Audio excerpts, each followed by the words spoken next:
Oh shit. Oh shit. I'm not ready. I'm not ready. Oh my god. Ready. Oh my god, I'm not ready. Every week. Ready, spaghetti. I'm hurrying. No. Oh my god. I'm almost there. Oh no. I'm there. Made it.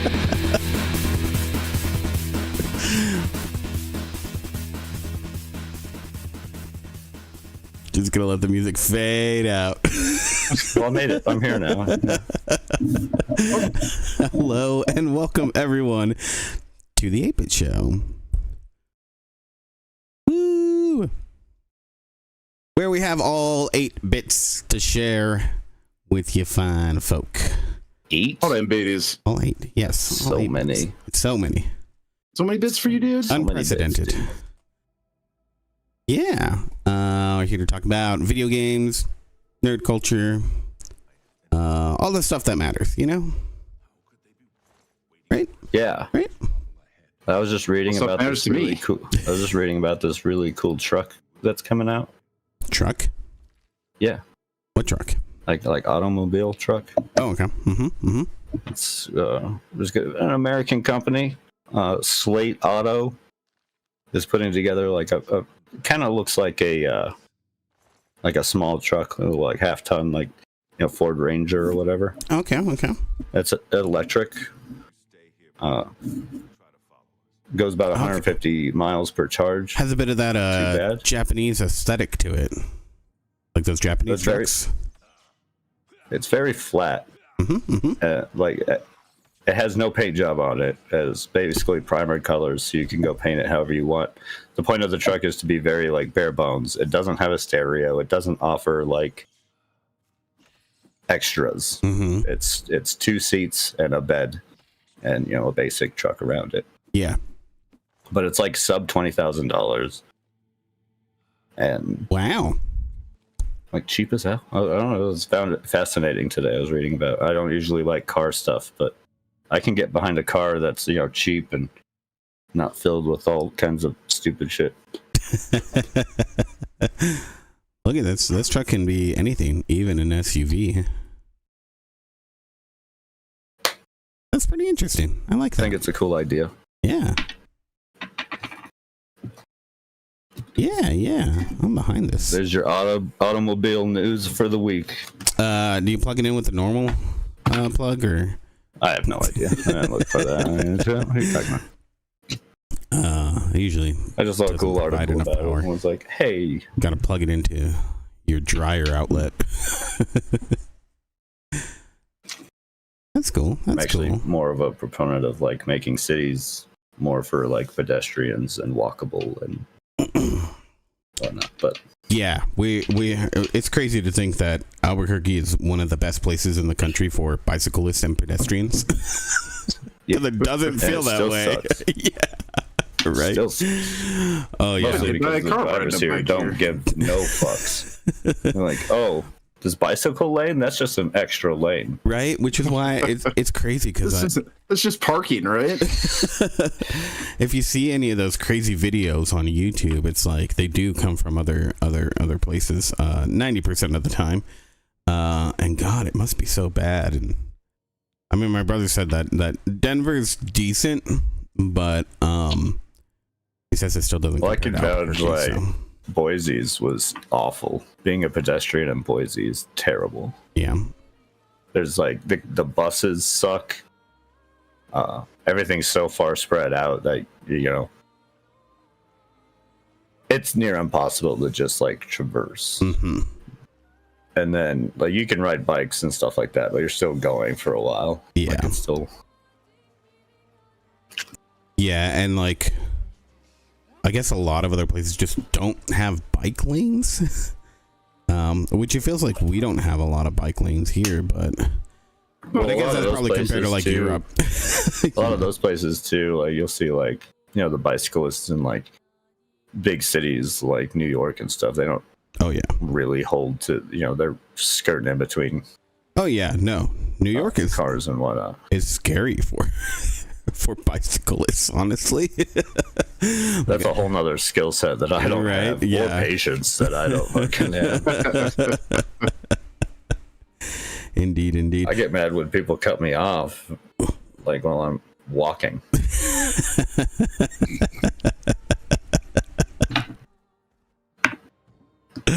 So. Right.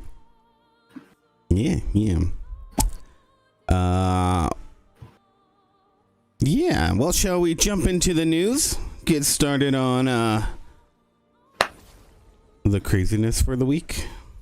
There's kind of a lot this week. There is kind of a lot this week. I try to stick to some bigger things here. And then a few really tiny things that can just interesting matches, you know. There's just like a whole bunch of stuff. Yeah. Well, there's a bunch of stuff that I saw a bunch of cool things.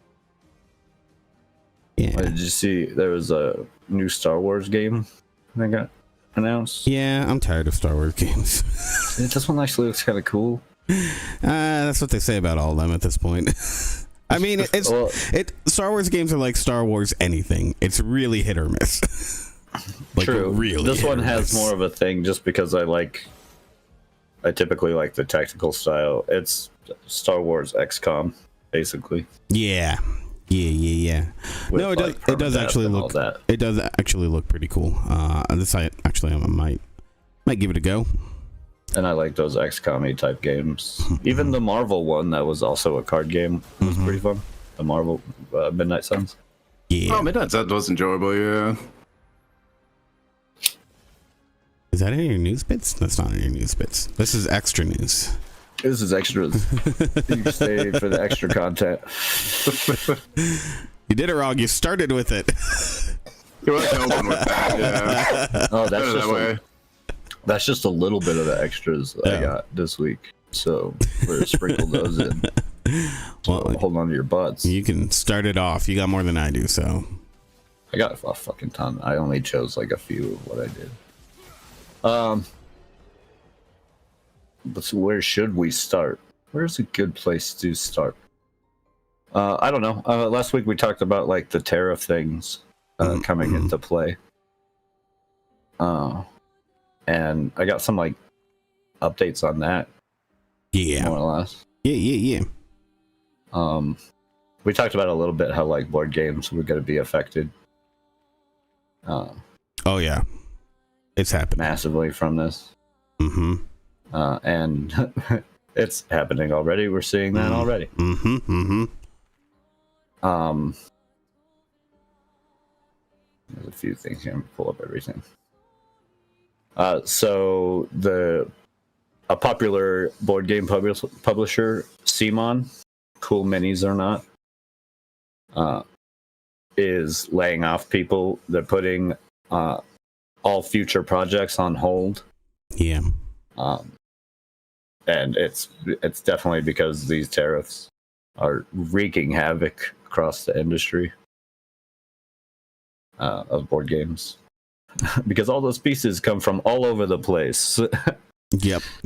Not making it easy. No, all over the place. There's cross shipping to everywhere.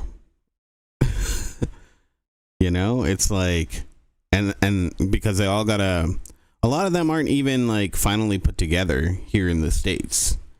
Sometimes they're all put together somewhere else still and then shipped. Well, like I shared last week, yeah. There's so many. The one little simple game that I did had to get parts from like all over the place. Yeah. And then not to mention some of those parts needed to go. You get like the cloth from one country and you send that to another country so that they can print the image you want on it. And then they send that to like the finisher. Who packages it all together and that's before you manufacture parts, you know? And that's before you manufacture the final product. That's all to be like, hey, is this what you want? Yep. Oh yeah. No, the way that our trade has been set up, and this is funny because like years and years ago, I remember looking into this because it's super interesting the way that global trade has evolved in the last 20, 30 years, and how it's so interconnected. And Well, I can understand there might be ways that any country would want to kind of, get some of that control back for themselves if, there's anything going wrong in a way that where they can possibly get more money. Cutting it all off at once is not the way to go. There's too much dependency. And things like this, where it's board games, things that they're not important to your survival, but just the fact that people can enjoy these fun things on this level just shows how much of an impact it's going to have for everything, almost everything. And yeah, when it comes to board games, I mean, it's insane to think about how many little things are gathered from so many different places. Well, this isn't the only thing either. I mean, the PC magazine or the PC Gamer article I'm pulling from, they reported just recently how the creators of the board game Wingspan were feeling forced to have to try and sue the president to survive. Oh, They also there's so much happening with how far up in the air it is. Yeah. CMON's pulling back from their main source, which is Kickstarter and the creative stuff. They're pulling really heavily far back from that. They're a really big company. And you can see usually we give companies shit for this sort of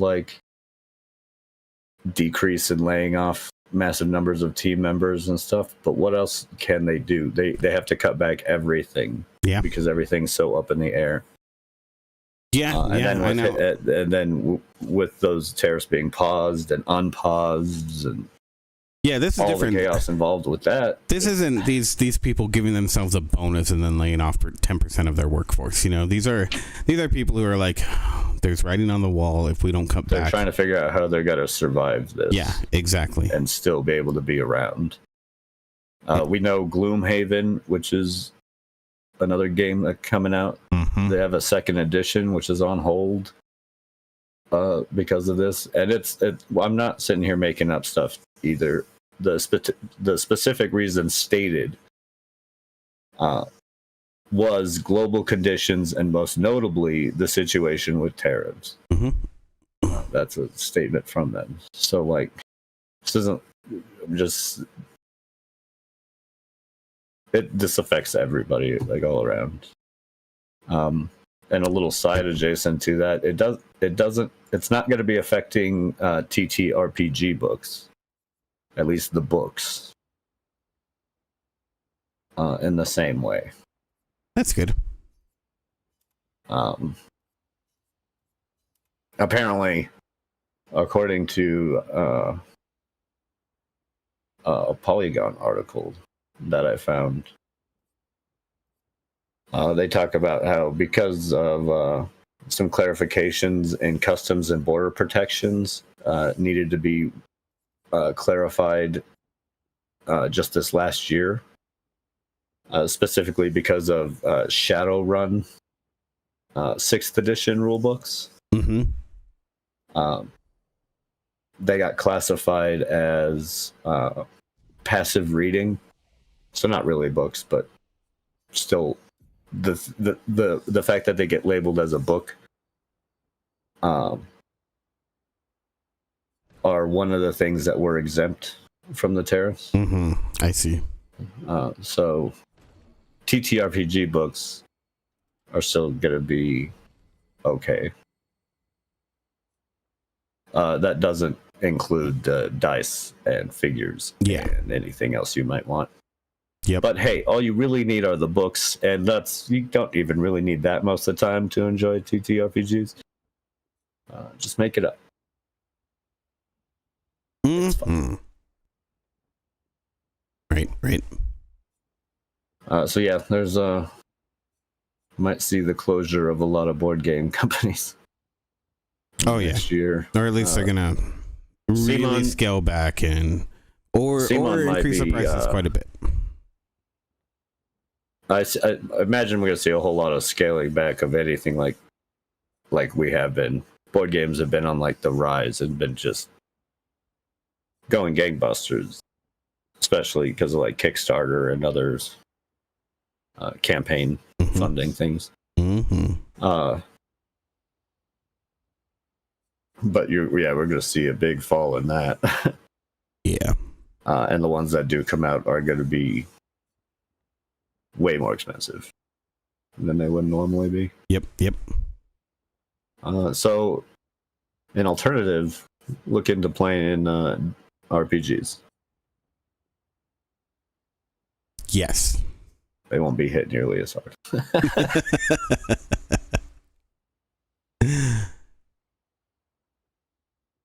What you got?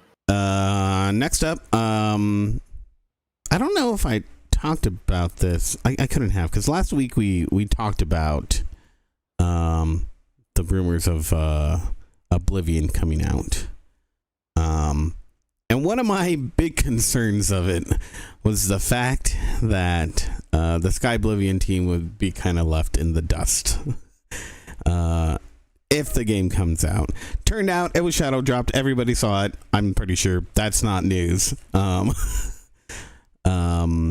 That's, what was really, really cool of Bethesda, they gave keys to the Oblivion remaster to every member of the Skyblivion team, which I think is pretty cool.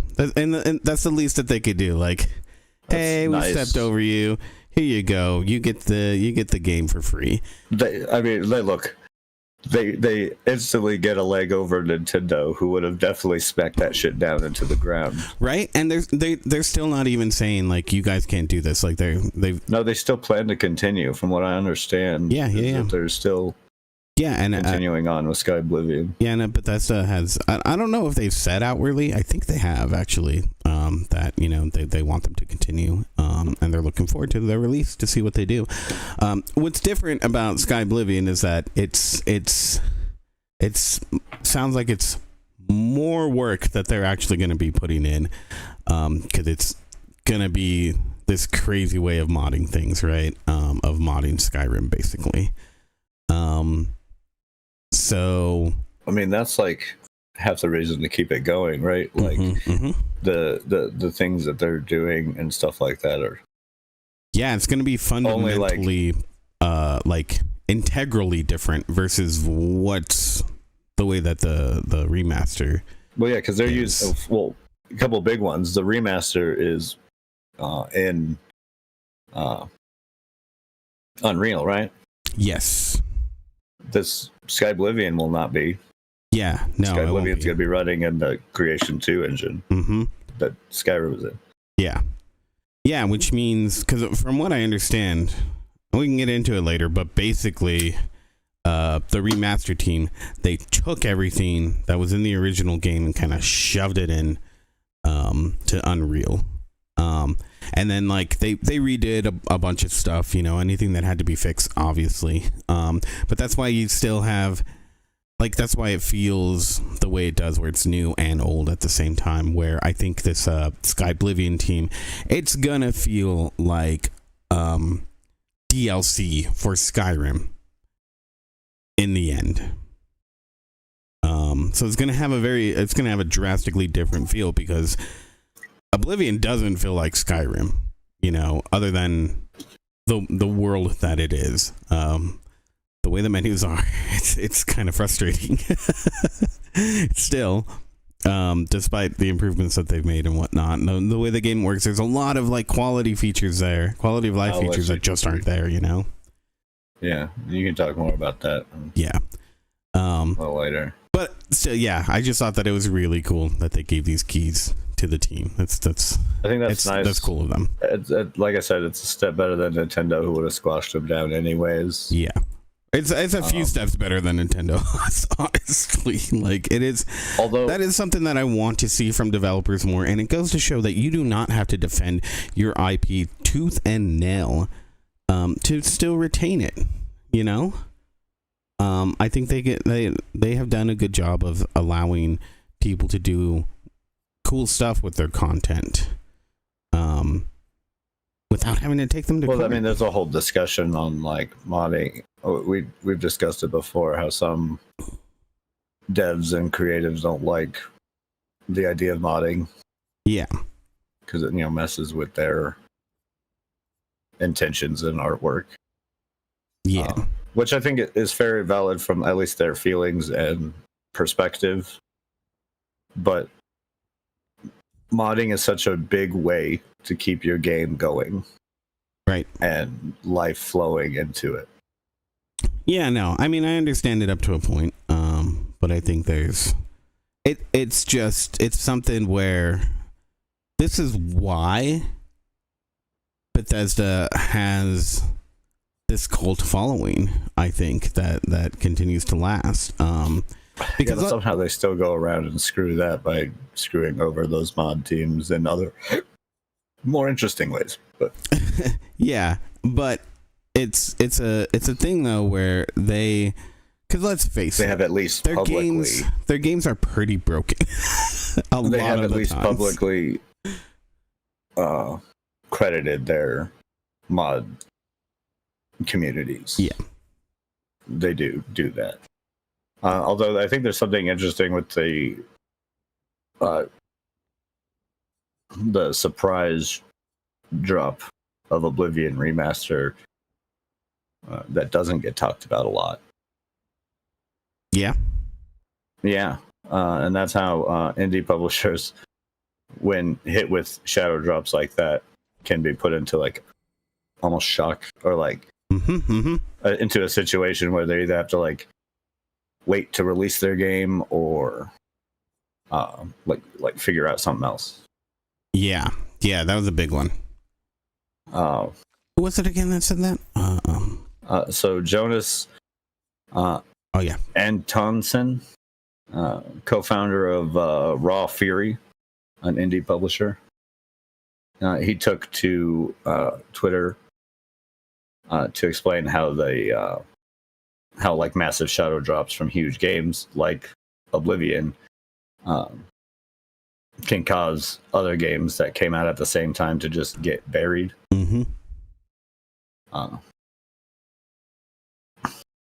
Yeah, one of his points that I saw that he made is there's so much planning that goes into what time to release your game, because you do not want to be overshadowed by anything big. You need to have that visibility to kind of get that first step off the ground, right?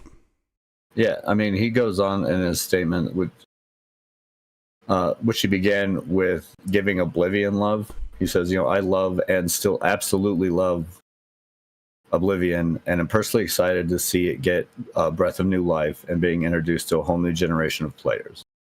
But from the perspective of indies and indie publisher, this is the problem with these sorts of massive shadow drops.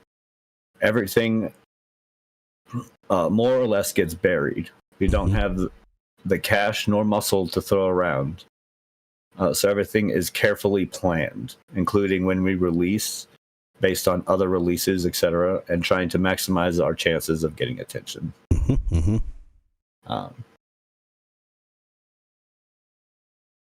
Yeah, which I think is a big thing. Like, yeah, it's so hard, especially in Steam, where you're already likely to get buried by just a massive amount of everything. Yeah, I mean, shadow drops are fun when they happen, at least from a like consumer perspective. It's like, oh, hey, cool, they just released it. But it's also not like something like it's been rumored and kind of teased so often that it didn't necessarily need to be a shadow drop either. Yeah, I mean, I don't know. It's a weird situation because something like this, again, does it need to be shadow dropped? Why are these companies doing these shadow drops if not to just have that full steam ahead, right? And obviously you don't do this for new IP. It's because, I mean, Bethesda got so much shit for like announcing stuff and then taking forever to release it. That I feel like they've tried to like go in the opposite direction so many times. Yeah. But they don't necessarily do that right. Like, shadow dropping is announcing a new game and dropping it. But everyone knew that this Oblivion remaster was coming. It wasn't that secret besides them not confirming it. Yeah, but is that their fault? I mean, leaks happen, yeah. right? Yeah, I mean, that's it's too hard to keep a secret these days. I mean, like, you got to be Disney, you know, in order to keep anything a secret. And even then, they have trouble. I don't know. This one was such a big, like, talked about. We all pretty much knew it was happening. And they had basically all but confirmed it, but said it was. I mean, I think they just didn't deny. I think at a certain point, even when you're trying to do that shadow drop thing, you have to see the writing on the wall and just be like, okay, well, it's no longer shadow drop. Let's just put it out. Or maybe even, I mean, I don't know how you would, but have like a rough estimate of when you're going to drop a game for people. Well, I mean, like here's the interesting bit. Like, when did we start hearing about the remake stuff? Like 6 months ago? Something like that, I think was the first time heavily started hearing about it last year. Yeah. There was rumors and stuff before that, but there's always rumors and stuff. So. Yeah, exactly. So you have no idea. They didn't get anything. Nothing looked serious until last year, right? Yeah.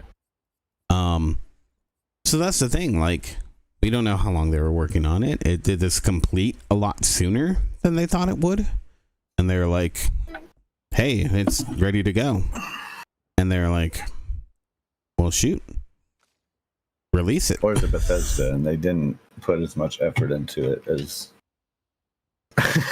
No, I think they put a tremendous amount of effort, and I think they did really well with it. Honestly, I am impressed by the game, but that's my opinion. Okay, I'm good. I'm glad you are. I didn't think it needed to be remastered, and I'd rather see something new. But that's different. Yeah, that's different complaints. That's just complaints is that Bethesda's. Not quite the Bethesda I remember. And also the only reason that I think about it, the only reason that they became such a big thing for me is because they got a hold of one of my favorite IPs, which was Fallout, which wasn't theirs to begin with anyways. So. Oh yeah, nope.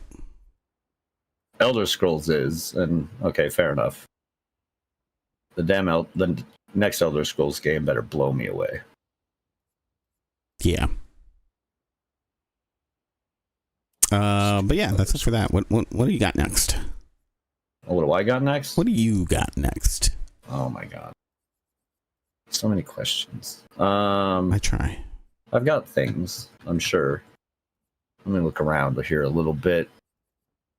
Oh, I thought this was kind of funny this week. I started seeing a whole bunch of stuff about Marvel Rivals support players striking. Yeah, this is weird, and I don't know. I have opinions about this. I just found it kind of hilarious. I've played as support a lot and a lot of things.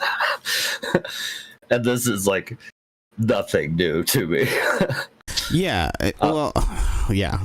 Go ahead. I'll let you go. Before I guess recently, Marvel players started taking a stand and saying no to picking strategists, mostly because of the treatment received, and more notably and recently by a streamer. Yeah, one of the big Marvel Rivals streamers. Yeah, a big. He's blown up. Not just Rivals streamers. He was in Overwatch. Yeah, but he's recently kind of blown up because he's one of the number one Marvel Rivals players, and people are watching him like crazy. Yeah. But he went off on a whole rant of why he hates support players because they're literally allergic to good takes. They're just morons. They're idiots, and I fucking hate them. Those are quotes from him. Mm-hmm. Which sounds like the typical non-strategist. Yeah, this is if you're not a healer, this is probably your opinion. Your average Genji player? Yeah, that's who he used to main in Overwatch. Turns out Necros is a Genji Overwatch main. No kidding. But this kind of sparked a bit of backlash, as you could say. Oh yeah, big time. As somebody pointed out, revolutionary ad 6480 made a statement saying that kind of statement coming from a big voice in the community does real damage. Streamers don't get to opt out of influence. If you have a following, what you say matters in your community. And now you're seeing the consequences of that. The consequences is a so-called support strike. Yeah, a whole bunch of people sharing. I don't feel like he's the start of the support strike, honestly, first off. But no, like I said, he's just a big voice that kind of, like he said, his influence spreads. Like I've been playing support in most of the games I've played.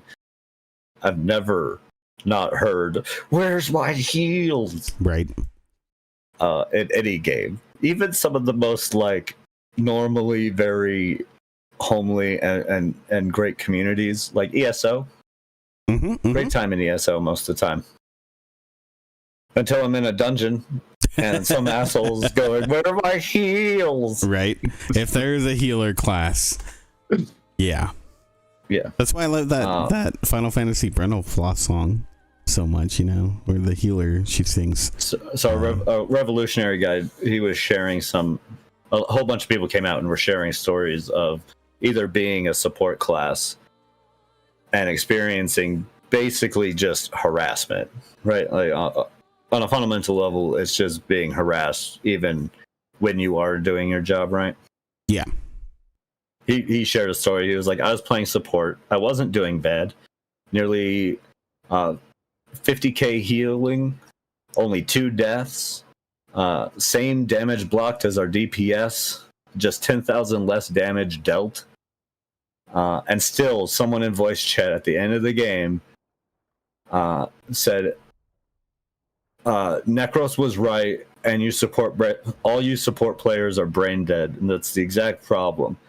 This mindset is being validated and amplified, and it makes people playing the roles feel increasingly thankless. It's absurd how many people get so mad when you are doing even just your job right. Support players have always felt this. So I think it's funny that they're doing like a strike currently. Yeah. And it's working, actually. I mean, to a degree, I think it is, but in a sense, it is, because Overwatch is Rivals is now looking in a way to helping supports a bit more. I don't think that's because of the strike, though.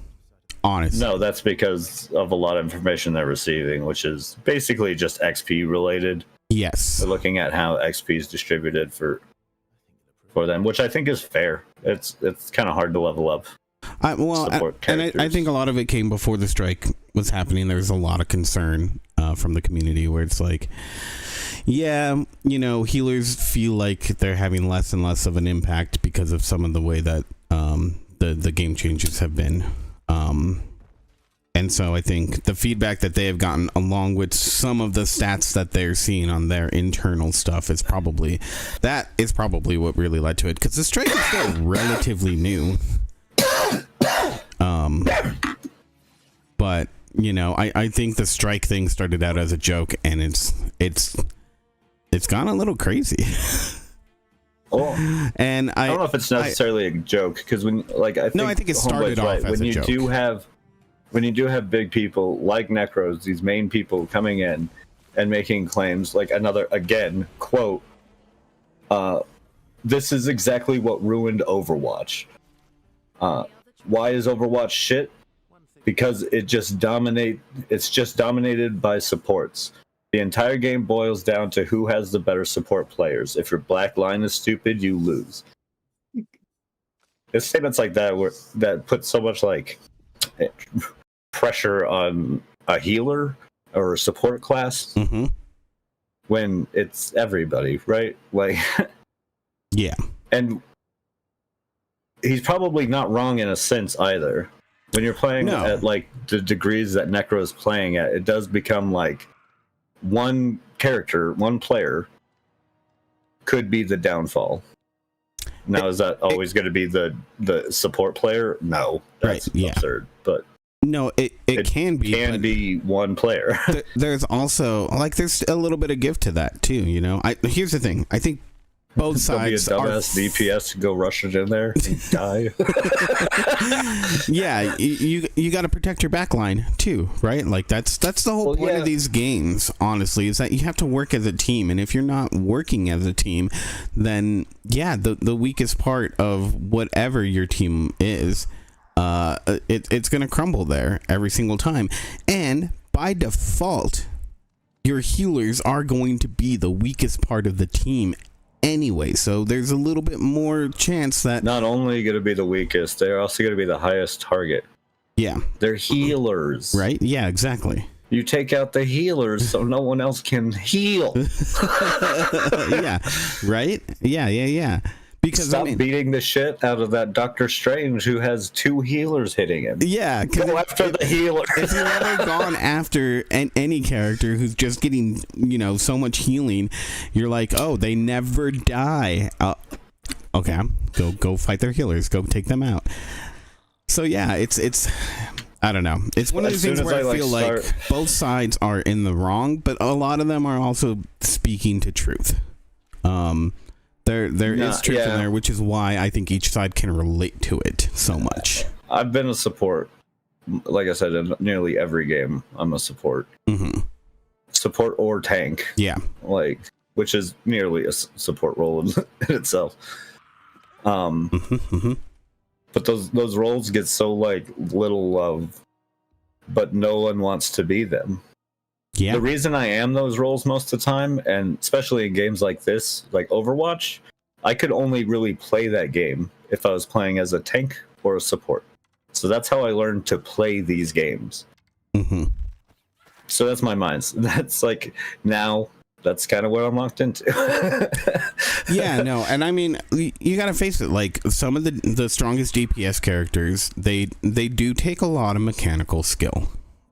And let's face it, it's rarer than not, right? And so, oh no, being a healer and stuff like that is sometimes often the easier task. I'd say most of the time it is, and I'm not saying that there aren't healers out there in any game that do still require a lot of mechanical skill. Those can be really, really strong healers, but I think. I think it's easier to pick up a healer than many DPS characters in these sort of games. Typically, especially when you have role queues on Overwatch, and you got to sit there. If you want to be a DPS, forget it. You're gonna be sitting there for 15-20 minutes before you get a game, or you can be a healer and go ahead and pop into a game. Yeah, right. So I don't know. I was watching some of Flat's stuff on this, and I think his opinion is pretty correct on it. Where there's some truth to it. But overall, Necros, he's not seeing the whole picture. Whatever his opinion Necros is. went off on a little rage tirade, and then a whole bunch of. But I do agree with the statement that streamers don't get to opt out of influence, and what you say matters in your community. Well, okay, and this is the thing. This is what Flats was talking about. Is that since Necros has blown up recently, he doesn't understand the impact that he has, and I can totally understand that, especially if you've been streaming for a while and you have a decent following, and you know you can say stuff that you know are your opinions about a game, and you don't get flack for it because these are the people who come and enjoy you. They are like-minded people, and then you blow up and you're reaching a much bigger audience where there might not be exactly the same like-minded people, and so you're still talking about that because you're still new to the bigger streaming world, and you know, Flats was like, it happened to me too, but I understood it a little better, so it wasn't as bad, and Necros just doesn't get that right now. That, and that's fair. Look, I'm not trying to ask for him to be canceled or anything. I'm mostly just laughing at his terrible take. Because it's a terrible take. No, it is a terrible take. He's but again, he's speaking from his perspective, and he's entitled to his opinion, even if it's wrong. It's a terrible take and more or less funny. Yeah, but I say in an overbroad sense, even if you are a small streamer, that you should think about what you're putting out there. Yeah, no, but I think the backlash that has come is kind of ridiculous too. People throw all this stuff out way more than it ever needed to be. Yeah, because I mean, like the whole. Also, don't think it's that big of a thing. deal. From what I've noticed, it's not too huge. Besides people being a little bit more toxic in voice chat, which I turn off anyways. So, like, that's the thing, is that this is hurting the community more than anything. The backlash to it. Like, here's the issue, is that these people are saying, oh, you got the whole opinion wrong about us, and it's going to hurt the community, while they start hurting the community. And that's the problem that I have, is it's like, what are you doing? You're just making it worse, you know? I see a lot of people that, you know, inside of the game, they start immediately, you know, saying to the rest of the team, oh, you're trash, you need to switch to blah, blah, blah, blah, blah. And it's like, dude, that's not going to make anyone want to change. That's not going to make anyone want to help. You know, there are ways to word it differently instead of immediately flaming somebody. Also, what works for you, it's just some kindness. Also, what works for you might not work for anyone else. Yeah, and you can ask. There's a reason. I don't think there's a problem with asking your team, like, hey, can you switch Marvel this up? Rivals is definitely a game about, like, rivals encountering characters. Mm-hmm. Encountering characters doesn't mean, oh, I need to have this perfect. I need to have, you know, 2 healers, 2 vanguards, and 2 DPS. Right, and some people get really hurt by that too. You know, if I'll switch to a 3rd healer, they're like, why are you going to a 3rd healer? Like, because there's a lot of damage that's happening right now, and this is somebody that I can play. We got a flying character in this guy, and I'm switching to this here person who will let me hit them out of the sky. Yeah. I'm trying to help. I'm trying to make a change because we're losing. If you want to keep going par for the course, okay. Like, I guess we'll keep doing it. Like, if you want. Yeah. Yes. So. And I mean, that's the thing too, is sometimes they'll switch to somebody, you know, another DPS or another tank or whatever, and then we'll start winning because that dynamic has shifted, you know, and that's perfectly fine as well. But again, it's a team sort of thing, you know, and yeah. My point is stop giving everyone shit. Like, no, yeah. I play support a lot. I see where a lot of mistakes come from. Like, sometimes it is support, sometimes it's not. Yeah, just credit. Like, again, especially when you're playing at levels that, like, Necros and stuff is playing at, it can be down to like 1 to 2 people on a team. Yeah. Oh yeah. Totally.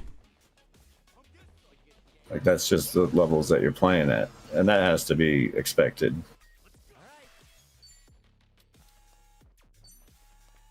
Anyways, big message: stop being toxic. Bottom line. Bottom line, just have fun and play some video games. Yeah, that's the problem. All right, next up, Nintendo. They are talking about how they are not going to have enough Switch 2 consoles to keep up with demand in Japan. Well, yeah, pre-orders went up and they were selling out like crazy. Yep. And so the same is going to happen here.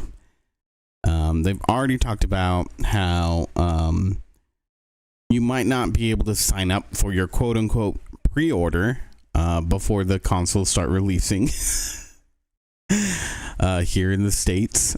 So, yeah. It seems like even though they had tried to get ahead of this demand is crazy. With all the talks of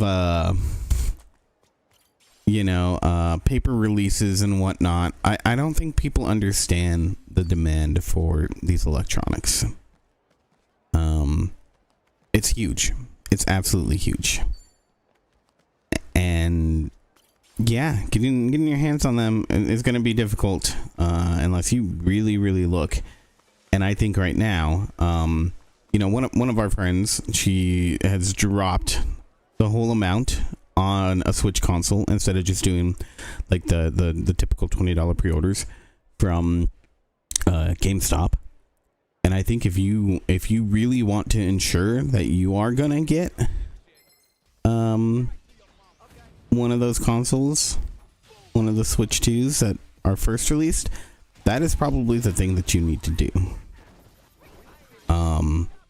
Just pay for it outright. Yeah, paying for it the full amount instead of putting down the smaller one.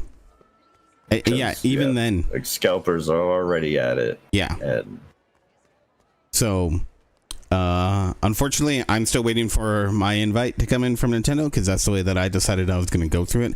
Because this seems like the way it's gonna be your safest bet. Yeah, well, not just the safest bet, but since they're actually trying to do something to combat scalpers, it's a little bit difficult. Yeah, I kind of wanted to support going that way. I don't know how else to do it. This is actually, honestly, I think the best way to, even though it is kind of shitty. But I guess that's the nature of the beast. If you wanna get ahead of scalpers, you gotta have something that kind of limits that broad access.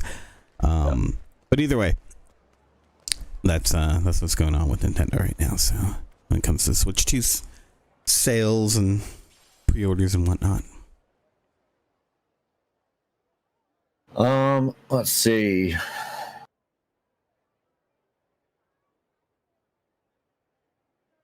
I thought this was kind of cool. Rockfish Games, makers of Everspace and Everspace 2, has a new DLC coming out, which is pretty good. That game's already pretty big, and the DLC looks pretty worthwhile.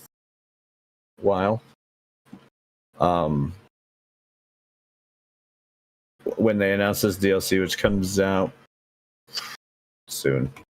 When will then be now?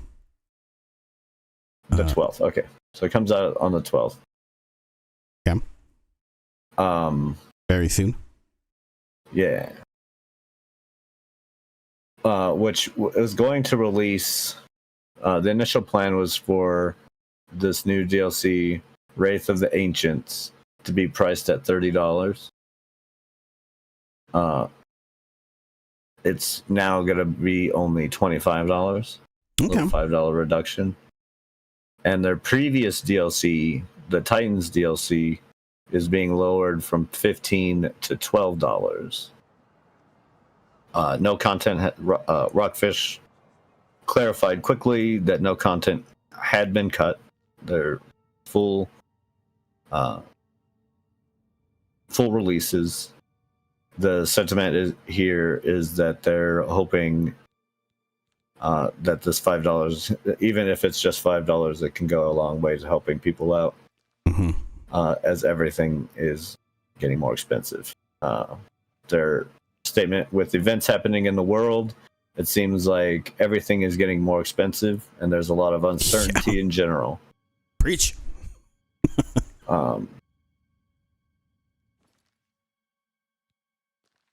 So yeah, they're going to be releasing that. Yeah. For a lot cheaper. That's good. Yeah. Or not a lot cheaper, but $5. Yeah. Like, hey, that's something. in the light of honestly. everything getting cheaper and stuff like that, you know, it's like, or like I said, with everything getting more and more expensive. Yeah. But like, why not? Yeah, I think like, here's the thing. All right, it's sad that, you know, I don't know how much Rockfish makes and whatnot. I don't know their financial numbers, but honestly, companies are gonna have to learn to take a hit right now with the way the economy is going. Maybe don't give as big as bonuses. To It'd be nice if they went that CEOs. way, but that's not the way they're going, are they? No, but like, we got to fire the talent. It's what's gonna have to happen. Don't touch my bonus. Like, at this point, you know, consumers can't afford it, and can't afford current prices, and prices are still going up. There's only one place where it's gonna be able to come from at this point, and that's from CEOs' pockets, or these companies are going to fail. And they're gonna have to read that. Like, I think right now they're trying to, you know, hold on to that as much as they can and wrestle out any money that they can before the well dries up. But that is the way that it's going to go, because there isn't going to be another option. There's no other place for the money to come from. Yeah. So to see not a huge gaming company already start to do this, I applaud them. Honestly, I really, really do. Because again, I don't know your financials, but I know it's not as big as some other companies who aren't doing this. So, yeah. So thank you. It's better than other ones asking you to pay another $10 Right. extra for your game. Exactly. So, you know, there's that. Well, what else you got? Next up, I got Break the Game. Have you heard of Break the Game? It's a film about a speedrunner, Legend of Zelda speedrunner, Narkissa Wright. It was supposed to air on PBS, and that has apparently been canceled. It's going to be released on Twitch. Right, Twitch? Yeah, Twitch first. Because PBS is going through issues with representation and you know, the attack on DEI programs, they have decided to do this because they don't want the documentary to come under fire. Probably as well as PBS as a whole to have even more scrutiny than it is currently facing. PBS, which I love so much, has provided so much entertainment and learning for me. So I'm really sad to see what is happening with them being gutted right now. Constantly. Yeah. And Year along by with year. the fact that, let's just face it, I'm part of a DEI program. Like, not currently, but that's like when I was put into Gifted. That's because you're a person of color. Yeah. Well, when I was put into Gifted, you know, I think this is what people don't realize, that the way most DEI programs work, and I'm not saying that it's flawless, but it's supposed to give the opportunity for somebody to be looked at, and they still have to meet the criteria that is normal, the standard that they put into place. And I think you know, when getting into Gifted, every single kid that was in there was white. Every single one. You know? So it was one of those things where, you know, looking back, I'm like, yeah, they probably selected me to be looked at and to take these tests and whatnot. Because they're trying to make sure that everybody is getting their fair share. So, you know, what fair share. Frankie, yeah, that's ridiculous. Look, I can stand for a number of things. That's not one of them. Fair shares. I like how it's also addressed actually in the Into the Spider-Verse movie. You know, because when Miles is complaining about the new school he's at, and his dad is telling him like, no, you passed those tests. You did the same as everybody else. You got into the school fair and square. Yeah. You know, and I think that's important to know, that it's not just the fact that, you know, people are picked just because of their color, because, you know, they're not white. They're still able to do the job that is requested of them. It's just there's more of a focus on making sure that you're pulling from every available pool out there. And yeah, so I think it's I just wanted to say that because I think it's important to know that that is how it's done, and these attacks on it coming to these organizations that they're just trying to do something good, and they make good stuff. Like, I like speedrunner documentaries. I really, really do. And speedrunners are fun. I watch a lot of like speedrunning videos on YouTube a lot. Right? They're fun. It's good stuff. Oh, totally. And to see it's not going to get as big of a platform as it was originally going to, that kind of sucks. I mean, as big as Twitch is, I think PBS has a little bit more weight behind it. So I've talked before about how I think that's like the most wholesome community in all of gaming. Right? Usually. It's competitive and whatnot, and there's cheaters and stuff, but like the community as a whole, right? Yeah, agreed. Like always working together to figure out different things, right? And it's like, I know it's the most competitive. I consider myself a decent gamer, but those guys, although games are being played in a whole different way, are just mind-bogglingly awesome. Yeah, the timing that they get down, it's crazy, absolutely crazy. All right, what you got? It's like next? people who are really good at fighting games, right? That always boggles my mind too.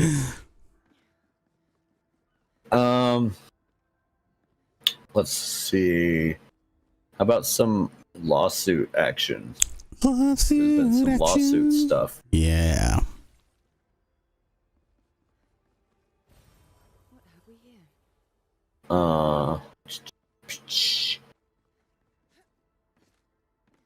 here? So in a big one, Apple and Meta have been fined $700 million. Or euros, sorry. Yeah. Oh, okay, that is a bit different. Yeah. Still a lot of money, though. Million euros for non-compliance with the EU's Digital Market Act. Which, of course, that's a lot of money. But for them, not really. No. That much. No. Apple, in Apple's case, the breach was related to a violation of anti-steering rules, and the fine was $500 million. Meta was found in breach of an obligation to give consumers the choice of a service that uses less of their personal data, resulting in $200 million fine. So yeah, Meta was fined $200 million. Apple was fined $500 million. which still isn't much for them. No. But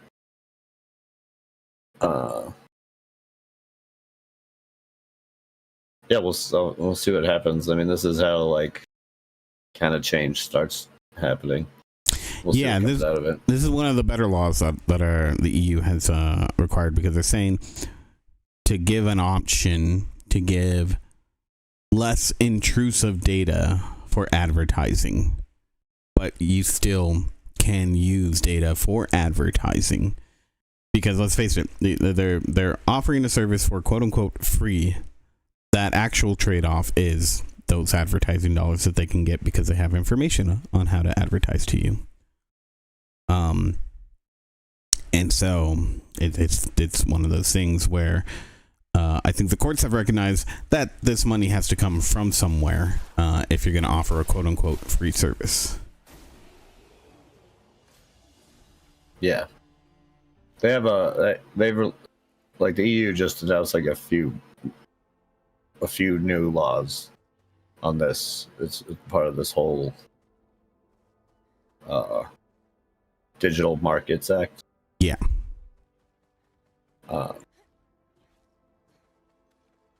There's like a few things in there that would be really nice. A lot of it is like doing away with like the gambling mechanics and stuff. Yeah, which again, at least for games that are geared towards kids.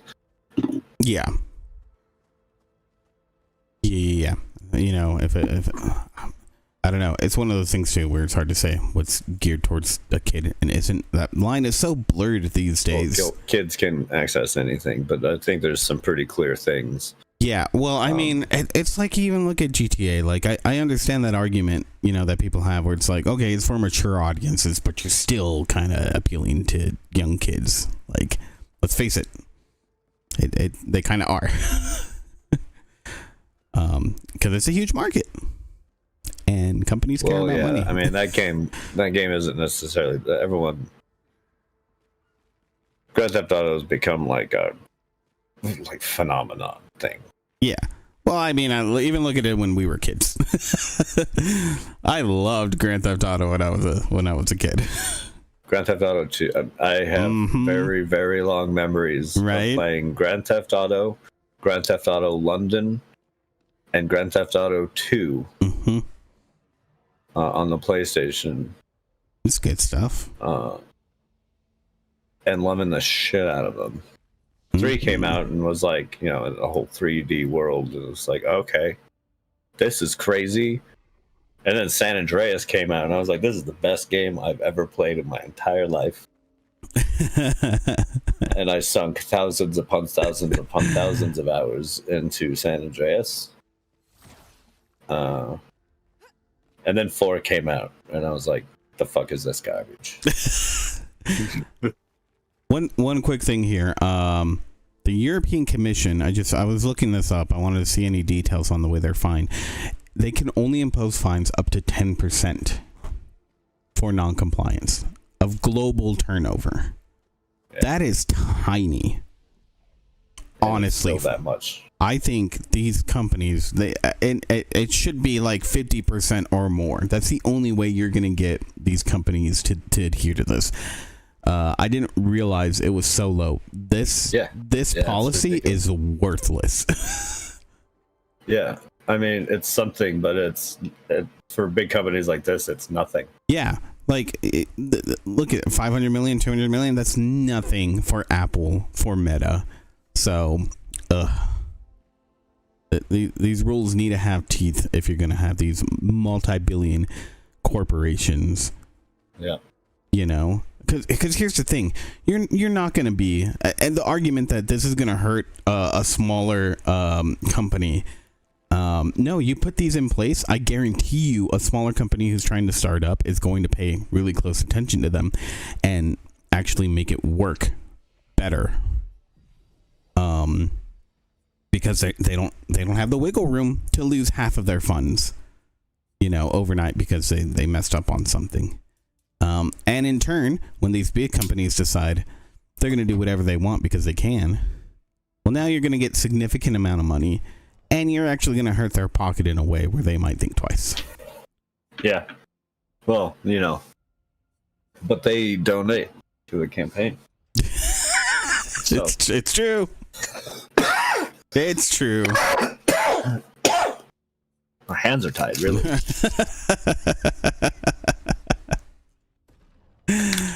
Anyways, in other lawsuits, a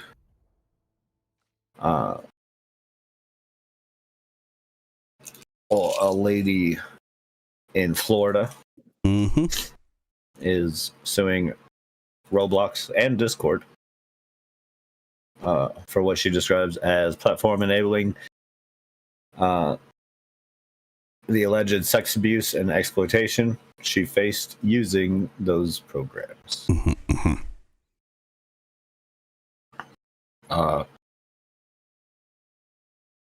Yeah, lawsuit against Roblox. Yeah, and again, we've talked about this exact thing before. Actually, yeah, it's actually not much different at all. Nope. The lawyer Anna Paul Weiss and Giard Sharp are the lawyers behind it. So those who will be hearing from mostly. But Anna Paul Weiss is not the first time that they have sued Roblox. Yeah. They were also the ones behind the last time we talked about this.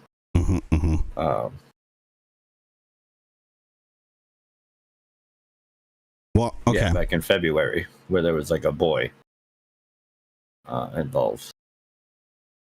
Yeah. This one is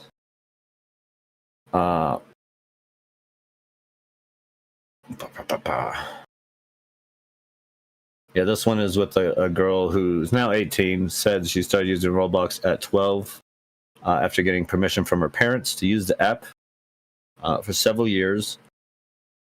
The girl's father discovered that his daughter had been communicating with an older boy whom they described of having groomed her through both Roblox and Discord. The lawsuit states that the man coerced and manipulated the girl into sending explicit photos and videos and then used these to blackmail to extract more from the girl. The two met on a Roblox game called Mic'd Up and write a letter, as per the lawsuit says.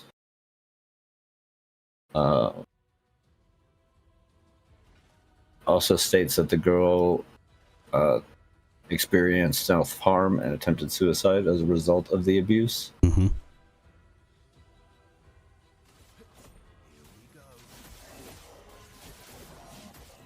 Yeah, I mean, this is an ongoing problem, and honestly, Roblox is giving more information and trying more than Discord is at this point.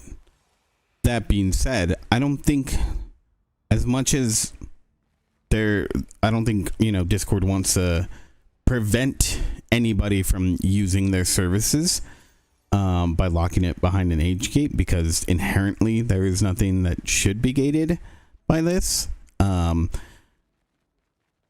fact of the matter is that it's happening. It's clearly happening. There's more and more reports on it. Well, they need to do something about it. The girl's story in the lawsuit is a very small part of a 100-page complaint. Yeah. But she tells her story, but also the exploitation of children as a systematic issue on both Roblox and Discord, in which they cite Bloomberg reports that details the Roblox problem with pedophilia, the Hindenburg research thing that was related to child abuse, which Roblox refuted. The company rolled out its child safety tools pretty recently. Yeah, but just recently, it's not Bloomberg enough, also Bloomberg reported on Monday of a group that recreated a mass shooting on the game platform. Oh no, not one. this is a systemic thing. There's tons that are being created. Yeah. That report goes into it, but yeah. I just want to clear. It's like mass shootings that have happened, like school mass shootings that have happened. You can play those scenarios inside of Roblox. And here's the thing, like Roblox is kind of a game creation tool in and of itself. So it's hard to police these things too, and I get it's hard for Roblox to do that. It's good to see that they're trying to do something. I don't think that it's enough. But again, the issue here is that I think a bigger one is that whatever protections that Roblox does put into place, they're being circumvented by taking that conversation off onto another channel, which is what Discord. They need to realize that they are having an impact on that, even if they don't want to, even though, you know, they're like, oh, well, this is an open platform. Like, we don't want to restrict anything. That's the way it's being used, and they need to do something more about it.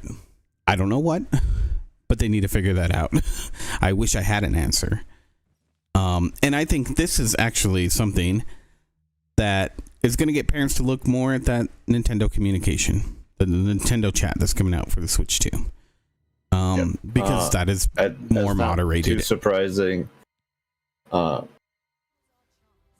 April 17th, New Jersey Attorney General Matthew Platkin also announced he's suing Discord over what he says deceptive and unconscionable business practices that mislead parents about the efficacy and safety controls and obscure the risk of children's face when using its application.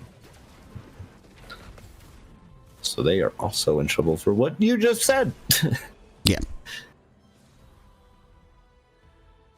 Yeah, they need to do more. Because it's clearly a problem. Yeah. I mean, so should Roblox. Oh, no, 100%. But Roblox is actually doing something. They're trying to. I guess, sort of. More than Discord. Way more than Discord. Discord hasn't done or said a thing. Yeah. That's what I'm saying. That this needs to be attacked from both sides because it doesn't. Roblox did say something about it to Polygon. There was a statement to Polygon about the whole thing, which of course that was pretty boilerplate, cookie cutter. Yeah. Can't comment on pending litigation. And deeply committed to the safety and well-being and all that that they've stated time and time again, even after being proven wrong. But boy, at least they're steadfast. Again, at least they're doing something. As long as this communication can be taken off of game, it doesn't matter how much Roblox does. If it's just going to shift over to Discord. Right now, Discord needs to step up. True. And it's really disappointing that they're not. They don't seem to be commenting on anything. I haven't seen a comment from them. Maybe I need to dig into that a little bit more, but I haven't seen one either. At least not on this. Yeah. Or the two other articles I read about the same thing. They're usually pretty radio silent on stuff. Yep. Yeah, they don't say much out loud publicly. Yeah. At all. But this is for like anything, yeah. Yeah. You got anything else? I do. Another little bit of news that people were concerned about. Legend of Zelda: Tears of the Kingdom. It was kind of widely reported that there wouldn't be cloud saves for the Switch 2. Why would I save Cloud? He's the Final Fantasy character. Legend of Zelda. Nice. You know what I mean. I do. Mr. Strife.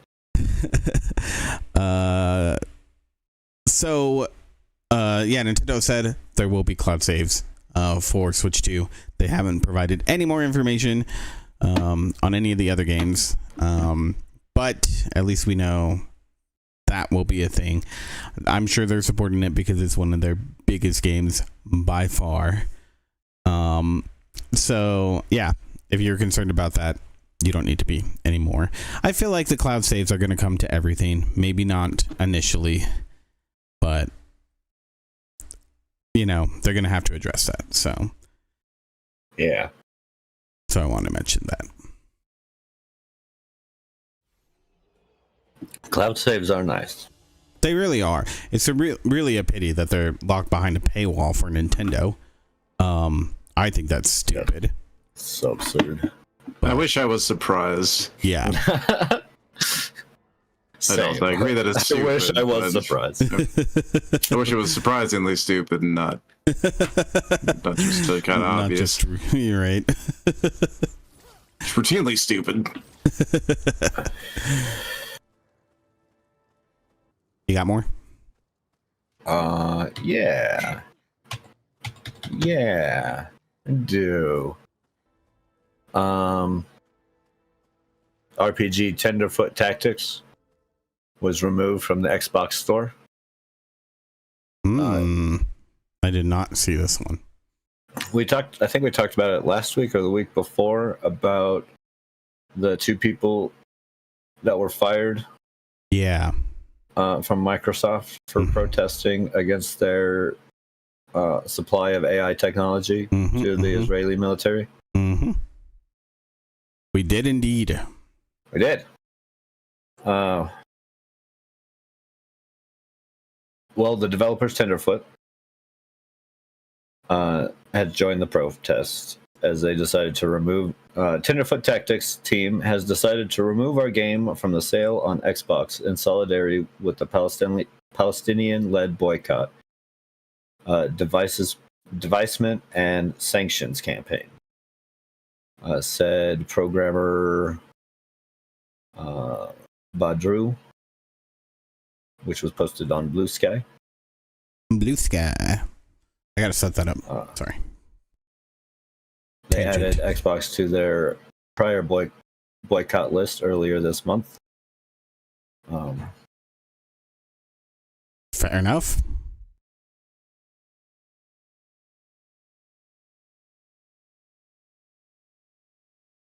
The Associated Press explained as a part of an investigation, the Israeli military uses AI to shift through vast troves of intelligence, intercepted communications, and surveillance to find suspicious speech or behavior and learn the movements of its enemies. Also revealed new details of how the AI systems select targets and the ways that they can go wrong, including faulty data or flawed algorithms. It was based on an internal document, data, and exclusive interviews with current and former Israeli officers and officials and company employees.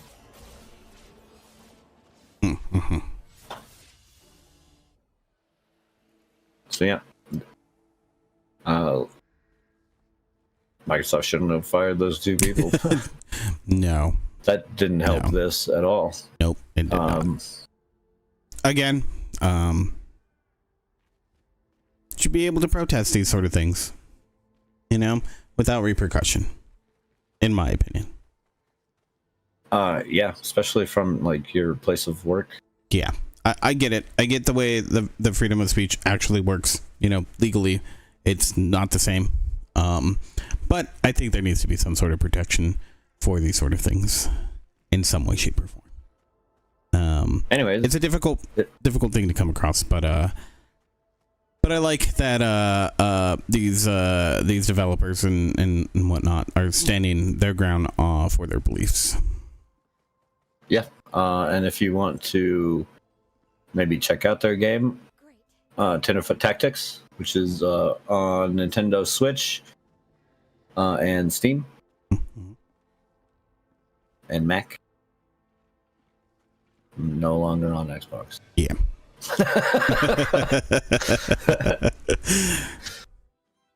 If you were paying attention, you would know that already. The first part, yeah, no longer on Xbox. Yeah.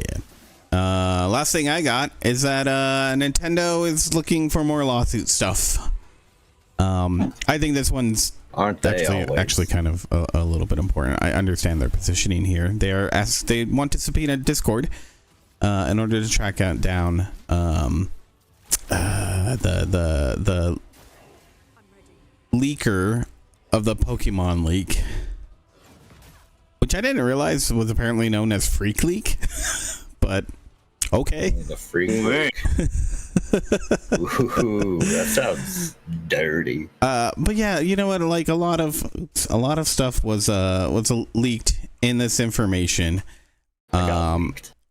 And see what I did there?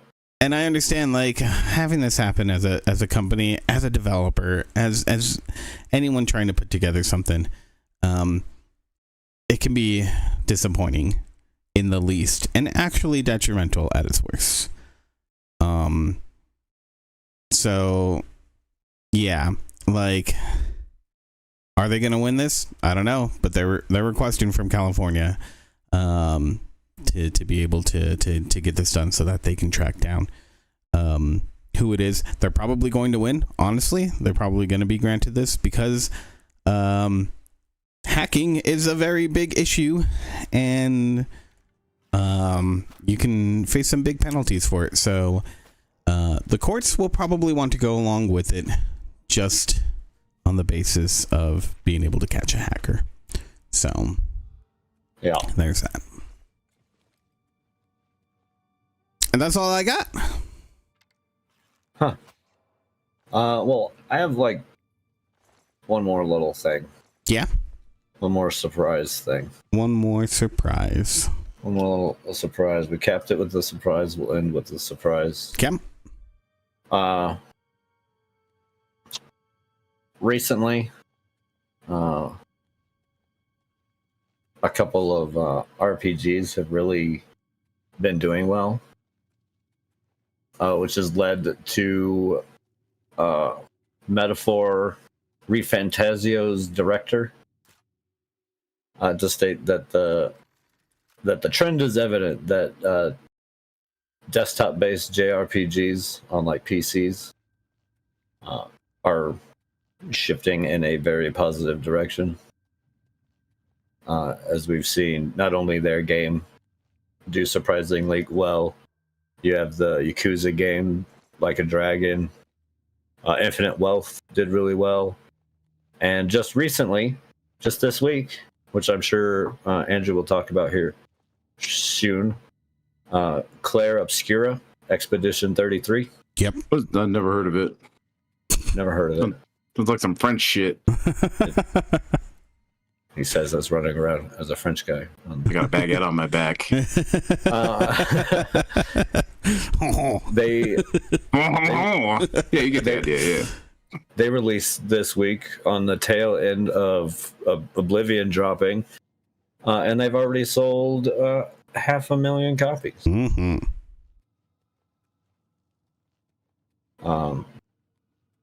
Which rightfully so it should get, because damn, I've heard it's amazing. Yep.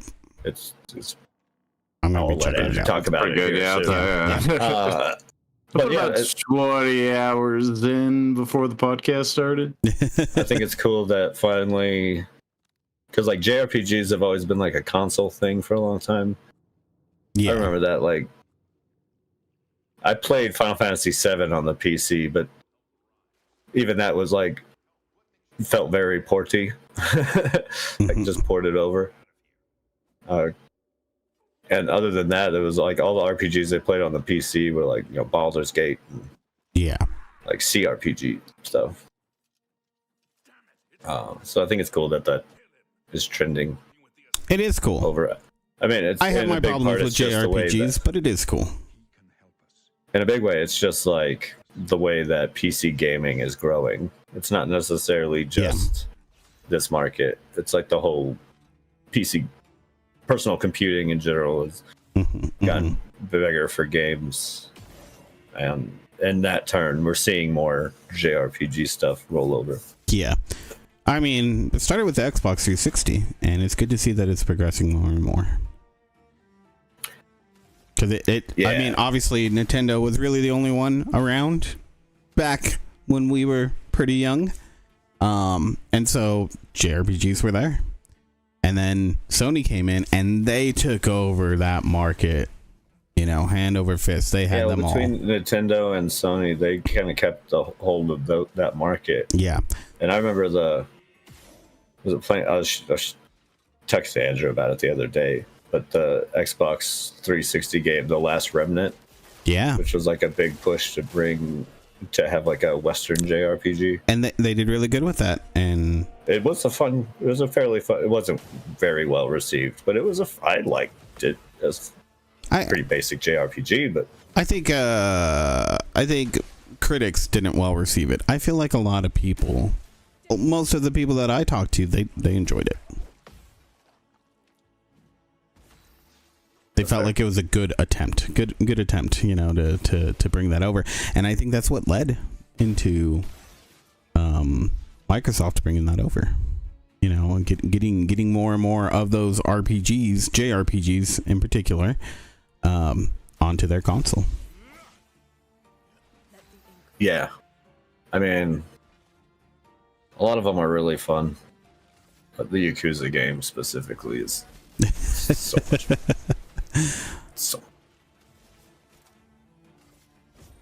All right, with that, release dates.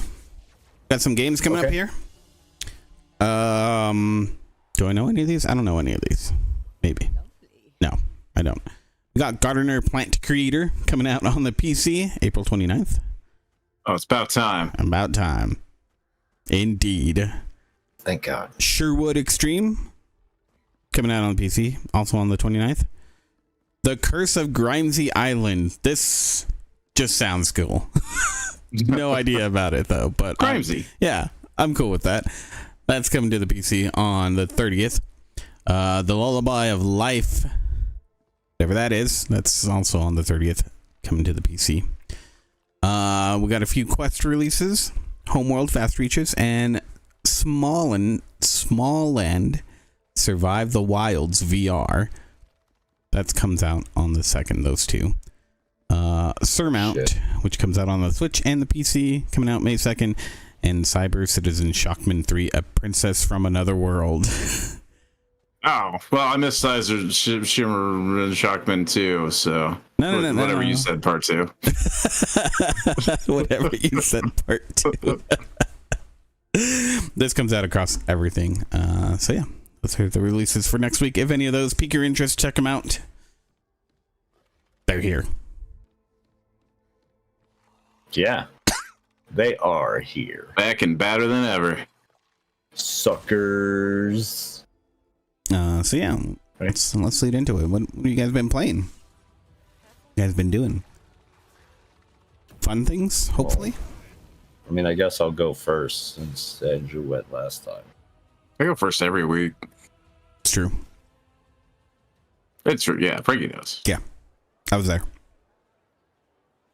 I seen it. Oh. Psyched. But I did stuff this week. What did you do? Tell us all. Well, we mostly watched a bunch of stuff. Yeah. This week. Yeah. We went on a bit of a binge of watching shows. Although we didn't get to finish Dope Thief because it wasn't available before we did the stream. Mm-hmm. But the Dope Thief's got it's like season finale episode or series finale. Yeah. I've been watching Yellowjackets.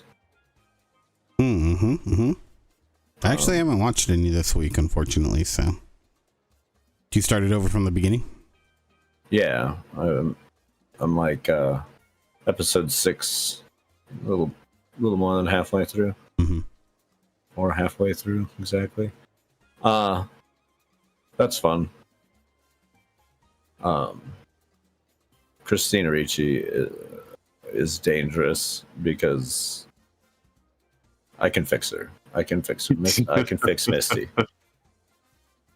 That girl is crazy. I know. There's no fixing that level of crazy. She's so cute. If you feel that way, you have some issues. Christina Ricci? If I think Christina Ricci is cute. No, not Christina Ricci is cute. I'm talking about whatever her name is in the story that she's fixable. No. Misty. Misty, there you go. Well, not kid Misty. Ew. No. I'm talking... What the fuck? I'm talking about adult Misty. Yeah, we all are. Oh. I can fix her. No, you can't. I can fix her. Worth the risk. No, it ain't. Because as soon as you fuck up, that bitch is killing you. Guaranteed.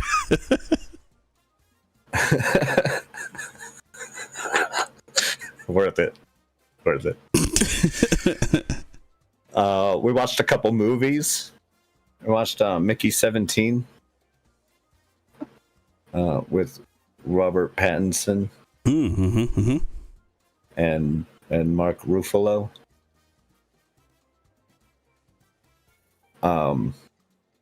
It was okay. It was an okay movie. Parts of it were pretty fun. Mark Ruffalo's performance as like this ridiculous, over-the-top political figure who's not Donald Trump, although Mark Ruffalo is definitely doing his best Trump performance to portray this figure. He's great. He's great in it. It's hilarious. Pretty fun movie though. Overall, not a great movie, but it was fun. Yeah. Okay. Sometimes I think they play. Robert Pattinson plays Mickey 17. His character, a little too mentally handicapped. When he's just supposed to be like a little awkward and self-shy or whatever. Gotcha. So that was weird.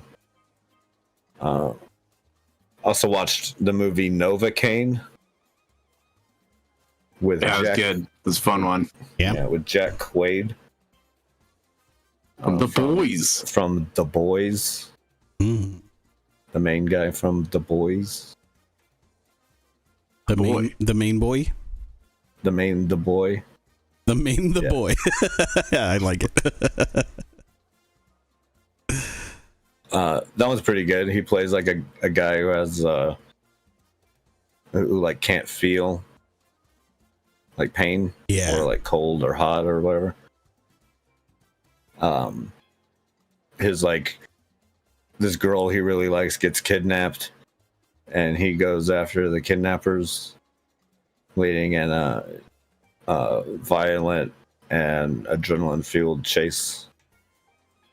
As he's like, he can't feel, so he gets to beat the shit out of people, or get the shit beat out of him. Get the shit beat out until of him. Something accidentally happens in his favor. Like basically. It also has the guy who plays Peter Parker's like good friend in the new Spider-Man movies. Oh, Ned, yeah. Yeah, I forget the actor's name, but Jacob Batalon. Yeah, something like that. That movie was like super fun. At one point, he's like they're in a fight in the middle of like this kitchen, and he picks up like a cast iron skillet that's been on the stove, and he starts beating this dude with it. The whole while his hand is like burning. Aw. The other guy goes That's to like sad. stop the pan. The other guy goes to like stop the pan and put his hands on the pan and gets his hands all fucked up. But he feels it, so he's like, ah! Calls back in pain. And then like, yeah, it's but they show it, like, it's not like some movies where like our main character, he can't feel pain, so therefore he also doesn't receive any damage. Like he physically Jack Quaid gets fucked up. Yeah, no. Jack Quaid, like, his hand ends up like it looks like crispy flesh. And he has that original recipe, like broken arm, like a bunch of broken bones and shit. It's fucking great. Nice. That's cool. I appreciate that. Yeah, so he gets like fucked up. And for someone who starts the thing all like afraid to eat solid foods for fear of like accidentally biting off his tongue and not knowing, leads to some pretty fun adventure. Yeah. And I would recommend that movie. It's a good romp. Sounds like it. Companion with Jack Quaid was also really good. So he's just been dropping banger movies lately. It's got Jack Quaid and a Yellowjacket in it. Companion, not the other movie. Let's see. I got Expedition 33, or got it off of Xbox because it's on Game Pass. Yeah. Which has been fun. I'll let Andrew talk about that more. I've been playing Dave the Diver. Because, I got the new DLC for it, which was Yakuza crossover. Yeah. Since I've also been playing Yakuza, which I'm also playing right now. It seemed appropriate, you know? Fair.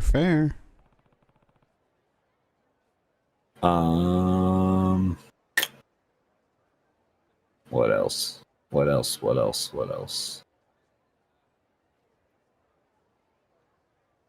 That's about it.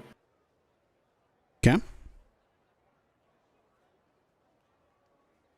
Sounds good. Yeah, that was mostly my week. Yeah. Coffee, you want to take it away? Yeah.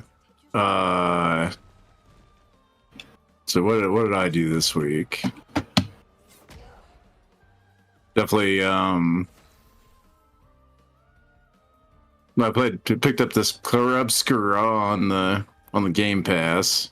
Yeah. This game's pretty great.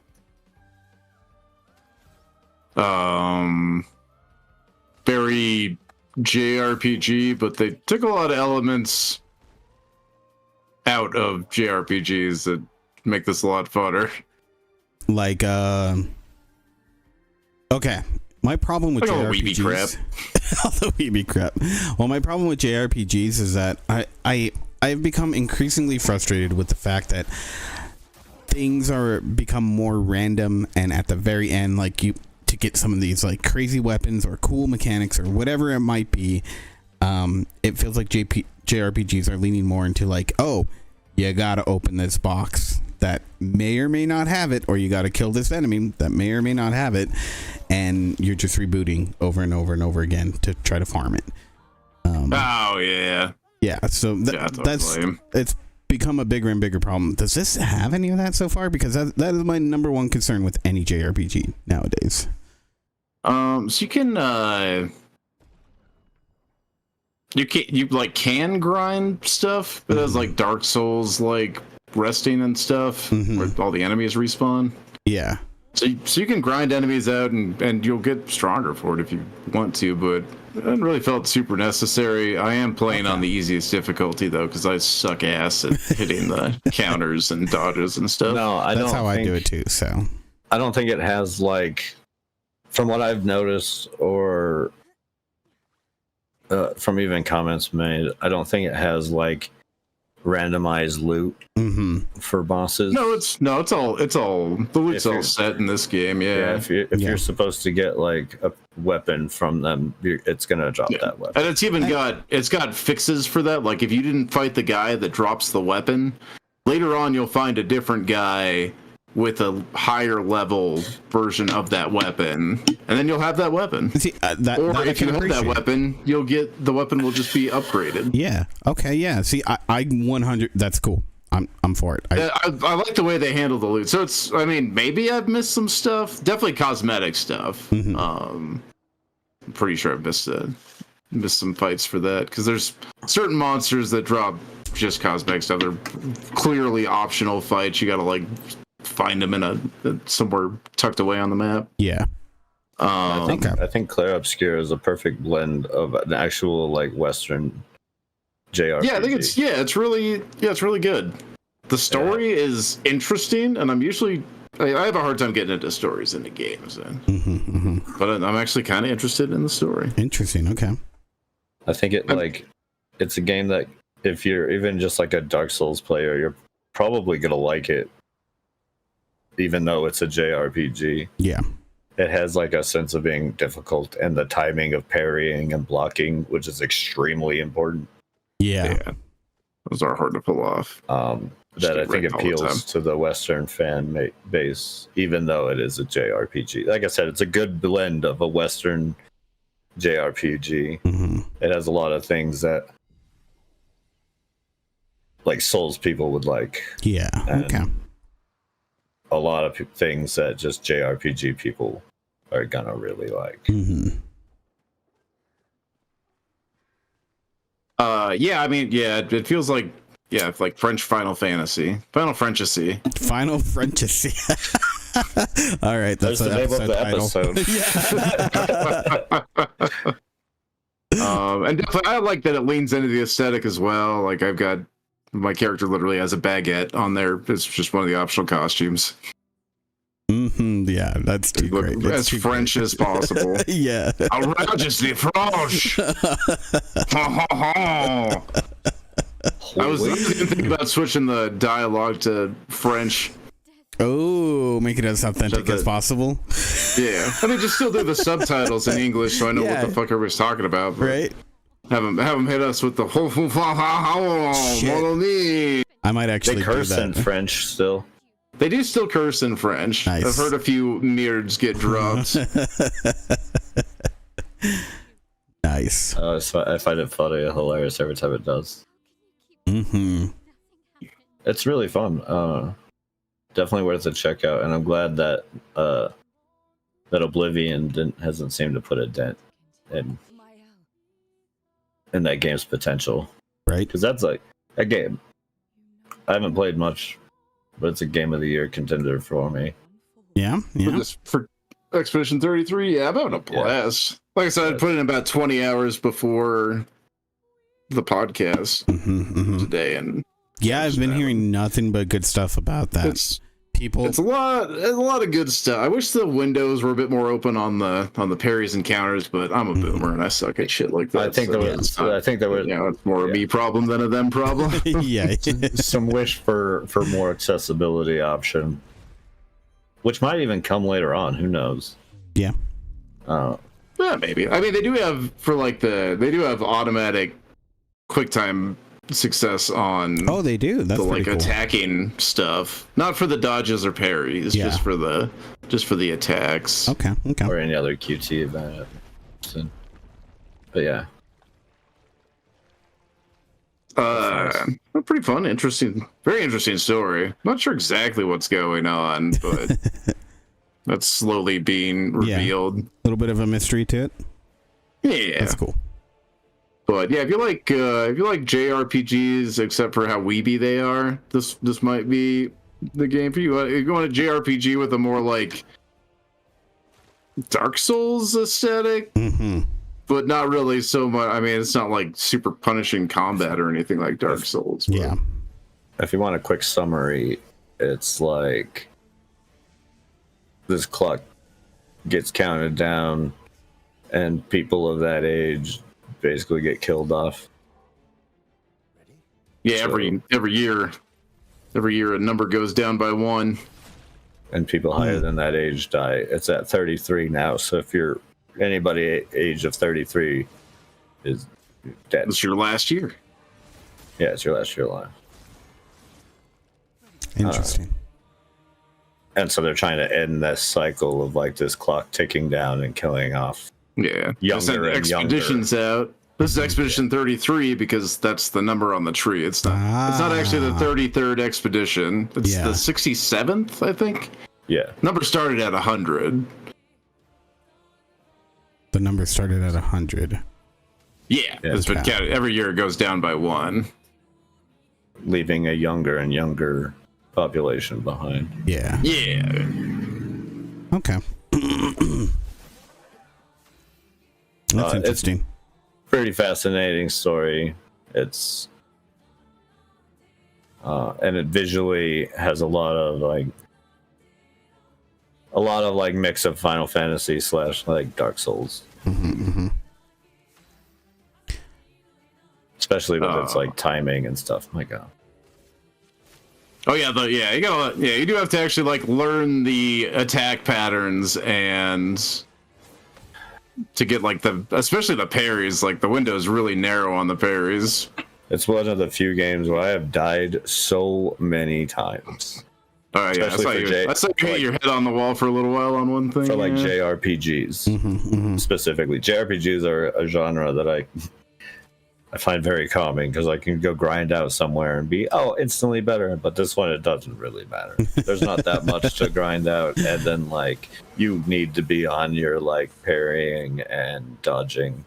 Yeah, those are like critical to being successful at this game.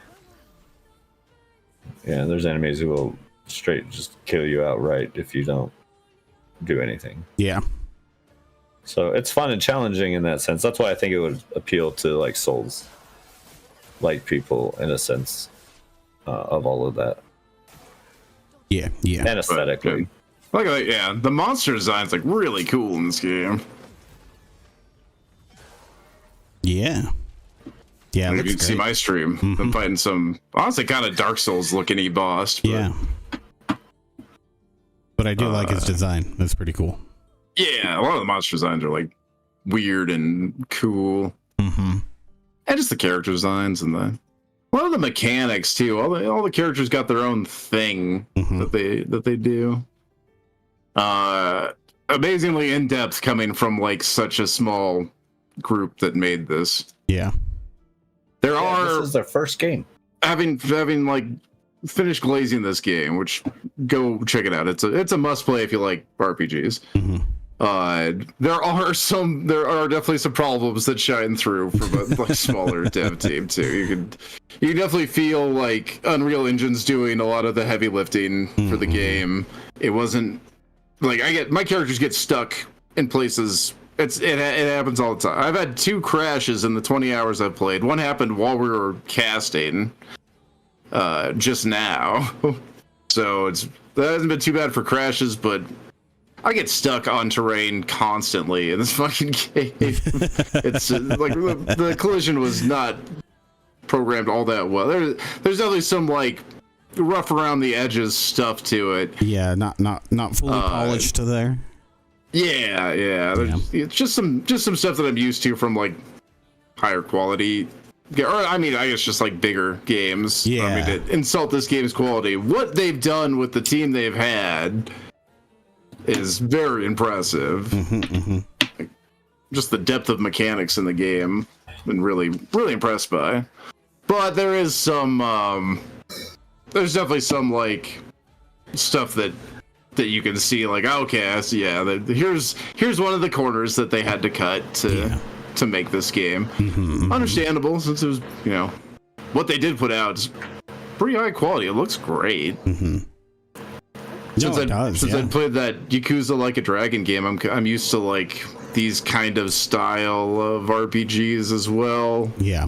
So it wasn't too jarring to play like a turn-based RPG like this. Yeah, great game. Also played some Phoenix Point. this week. Never heard of it.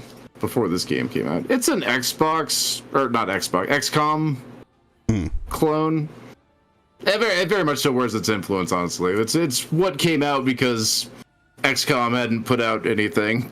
They put out XCOM 2 and then they stopped doing things with XCOM, so Phoenix Point came along and filled that gap. Yeah. They had a big sale on it, which I thought was really cool. It was really like mod friendly thing. They had they made a Secrets of the Deep mod for it, which Secrets of the Deep is a famous mod for XCOM.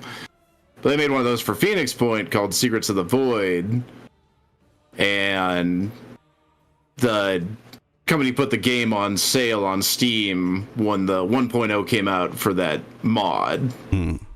That's up on Steam Workshop. I haven't checked out the mod. I want to get like a vanilla playthrough in first, but yeah. I thought that was really cool that they they had a big mod for the game, finally got to its 1.0, and they were like, oh well, let's put the game on sale too. It really shows a lot of support to the mod community. I like to see that in games. Yeah, right. So I played that a little bit. Solid XCOM clone. It's everything that I loved about XCOM 2 from my last playthrough of XCOM 2. A little bit different flavor, but all those XCOM games are kind of the same. Yeah.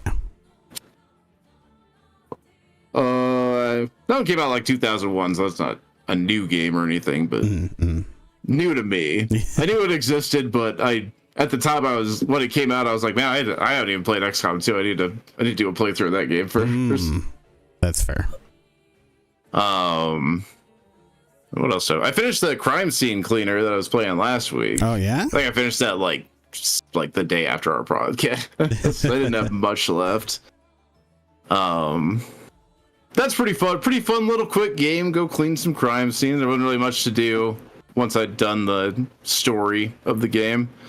You can go back to the crime scenes and try and get a better score on them, but that's the game. You can do that before the end of the game, so yeah. Don't really get anything for finishing the game. I mean, I guess you get all the skills unlocked and stuff, but fun little game. If you want to clean some crime scenes, you get 15-20 hours out of that game. If you want to clean some crime scenes, it's all right. There's a power washer in there, so you can pretend like it's Power Wash Simulator. I think that's about. I have Monster Hunter. There's the new event in Monster Hunter. What's the new event? Got their springtime event going on. It's like a cherry blossom springtime kind of thing going on, but some new armor and stuff you can get during the event, and daily bounty missions instead of once a week resetting. Although I haven't played in the last couple of days because this game really drew me over. That's fair. Yeah, it's a really fun game. Let's see what else. That's about it for games. And then I think Christian's been watching a bunch of shoes. Shoes? Pretty good shoes. Let's see what all we check out. Your Friends and Neighbors. I don't think we talked about that. Did we talk about that one last week? No, we did talk about that one last week.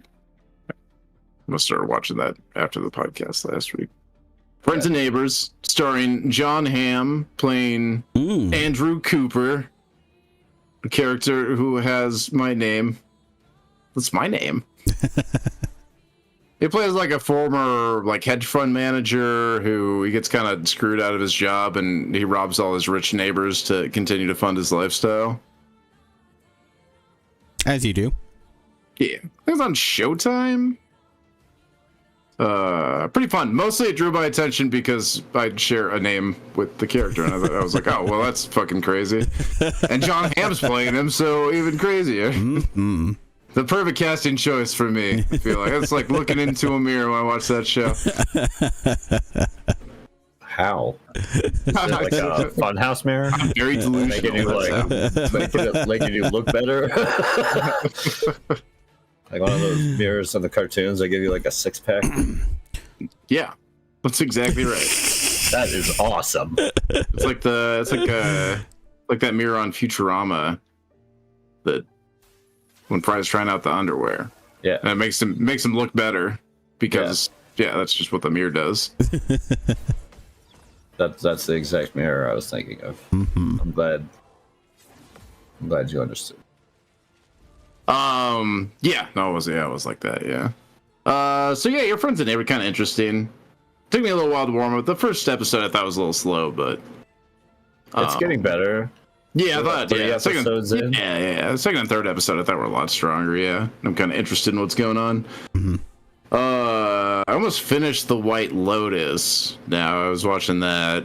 I'm just finishing up the last season now. That show's really good too. I like that show.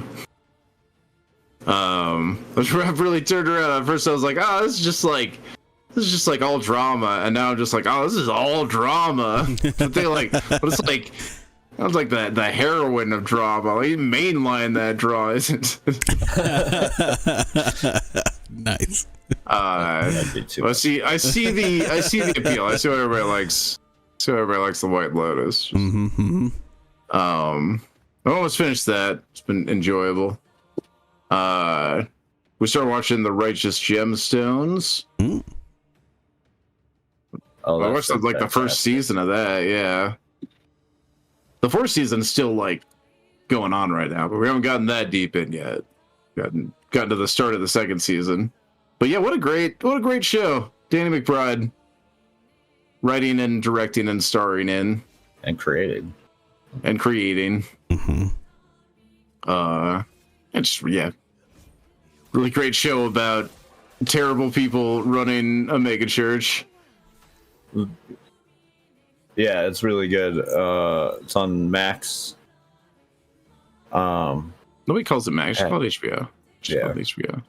HBO. Don't give them the power. Yeah. Scott, The artist Danny formerly known as McBride. What's his name? Adam Devine. Yeah. As John Goodman. Also has Walton Goggins in it. The Gogs. The Gogs is in it. The Gogs. And what's her name? Oh shit! It doesn't show me.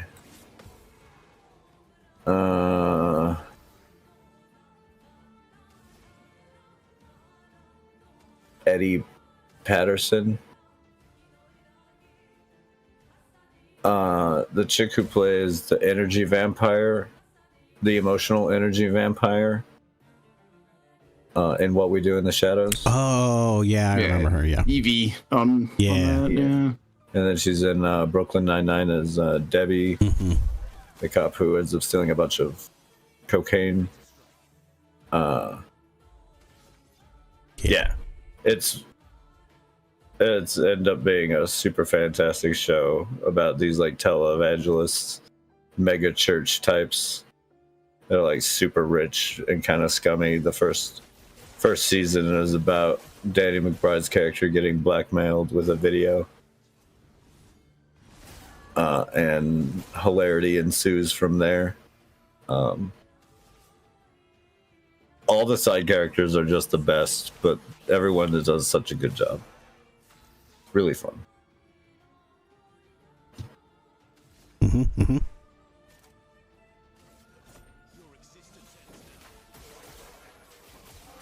Sounds good.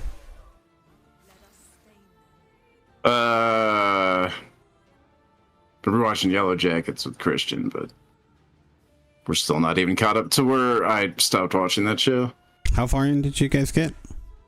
I got most way into the second season when I first watched it, but we're still the first season on the rewatch. I'm where I left off last time, so. Christian's all caught up, yeah. Okay. We're like halfway through the first season. Oh. Really? But then, you heard about... Yeah. You pretty much heard about the movies and stuff that we watched. Mm-hmm.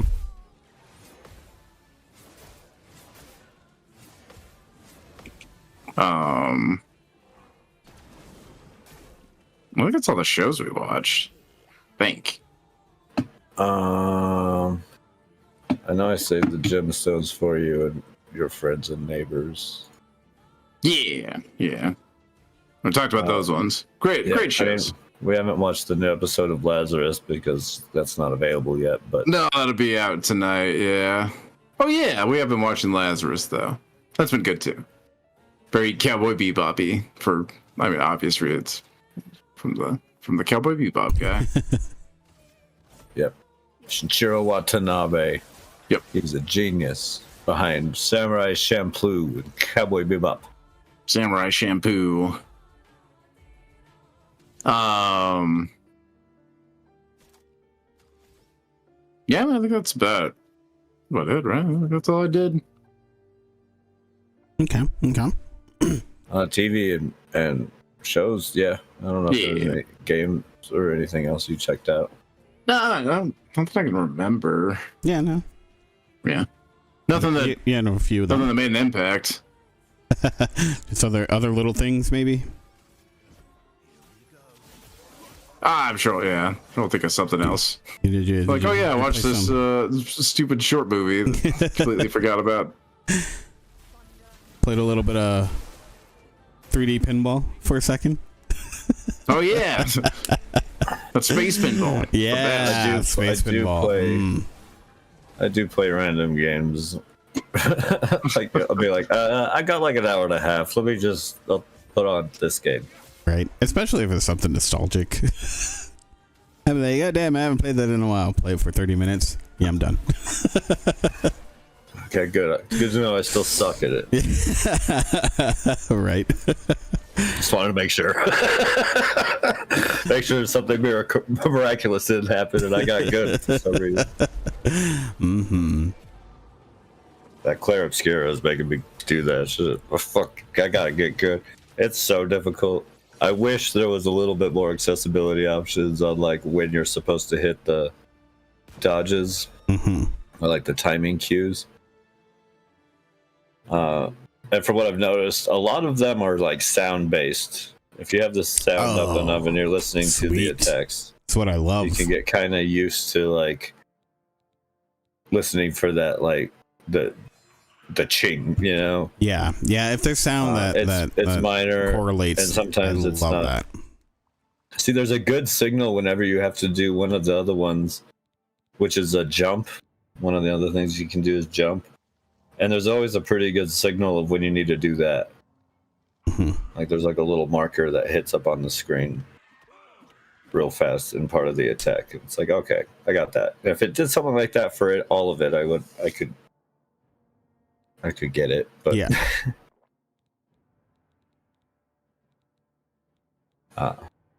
It could be a little obtuse on its dodge timing, yeah. Yeah. It takes a little just while. gotta know. But it doesn't make it like gotta do it. It doesn't make it a game where it's like, okay, I'll like lose in a fight and be like, all right, I got this. I just got to get this timing down. Yeah. But it's good. I'm playing on normal. He's playing on easy. It's all. I would definitely not turn it up past normal. I'll tell you that. Yeah. Regretting leaving it on that. I've been thinking about taking it off of easy, but I still miss so many dodges and stuff. I still suck so bad at that. I can't even imagine what it would be like if they were actually doing significant damage to me when I missed those.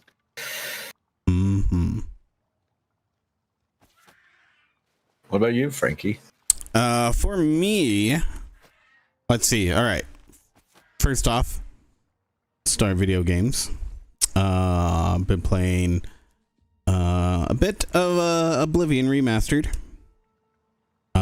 Which like I said earlier, I'm really impressed with because it has this dual feeling of feeling so fresh and new, while keeping the heart and soul of its original game. It's been so long since I've played this, like it's one of those things where as I'm going through the main story, I'm like, oh yeah, I remember this. Like, oh, this is a little vague, and then the next thing happens, and I'm like, okay, yeah, I remember what's gonna happen here. So that's been really cool to revisit that while having these wonderful graphics. And you know, when I first played this game, I played it, I think, the way most people play Elder Scrolls games, where you're just fast traveling from one place to the other, doing your thing. But starting with Skyrim, that was the first time I ever did an Elder Scrolls games where I didn't fast travel at all. I walked or rode my horse everywhere.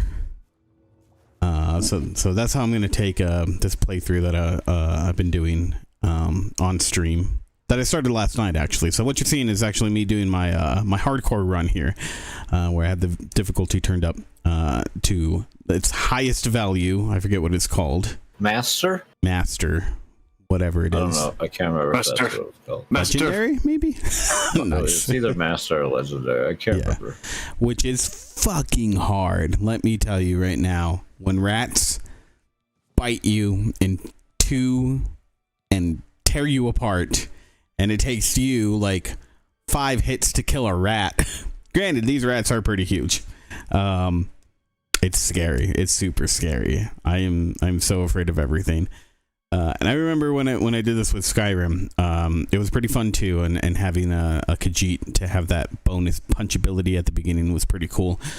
It's already starting to wear off though, because I'm getting pretty good with the bow. So it's definitely a trade-off there.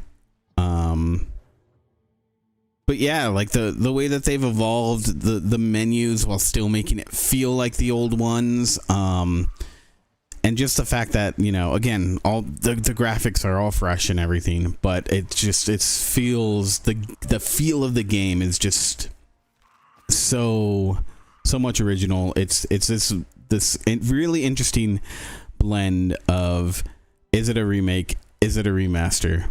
What's it called? What should it be called? Because I think the team did a really good job with this. It makes it feel like the first time that you played Oblivion, whether it is your first time or not, honestly. So kudos to them, because I'm having a blast. Honestly, like last night, I was actually telling Sky that I don't remember the original game being this fun. The improvements that they have made to it are pretty great. So I think it is a better game overall, not just visually. So yeah, that's a bit of my time in Oblivion. Oh, Marvel Rivals. One thing I want to say about that is the new skins for Loki and Hela, super fucking cool. And apparently, Sky also told me that you can use your free costume token, or cheap costume token, on the Doctor Strange outfit, the Multiverse of Madness one. Which, quick little news tidbit update for that, they have added in the hands to be there all the time. So if you were upset before, they have listened to the community, and now it's there. Which, it's good. It's good to know that they're trying to listen to the community and do something, even if it's, they're definitely going to hold on to the whole money aspect of it, I'm sure. But otherwise, if it doesn't concern money too much, then they're actually going to listen. So, hey, it's something. I guess it's something. Have you checked out the Loki skin? No. Oh, you really should. I haven't been on in a while. I would have joined you the other day when you streamed it, but you hit me up the day I got Clair Obscura, and I was in the middle of playing that pretty hard, so I never got that message. No, that's fair. But yeah, the new Loki skin is super cool. I love it so much. It makes me want to play Loki, honestly. Penny's is pretty cool too, honestly. But yeah.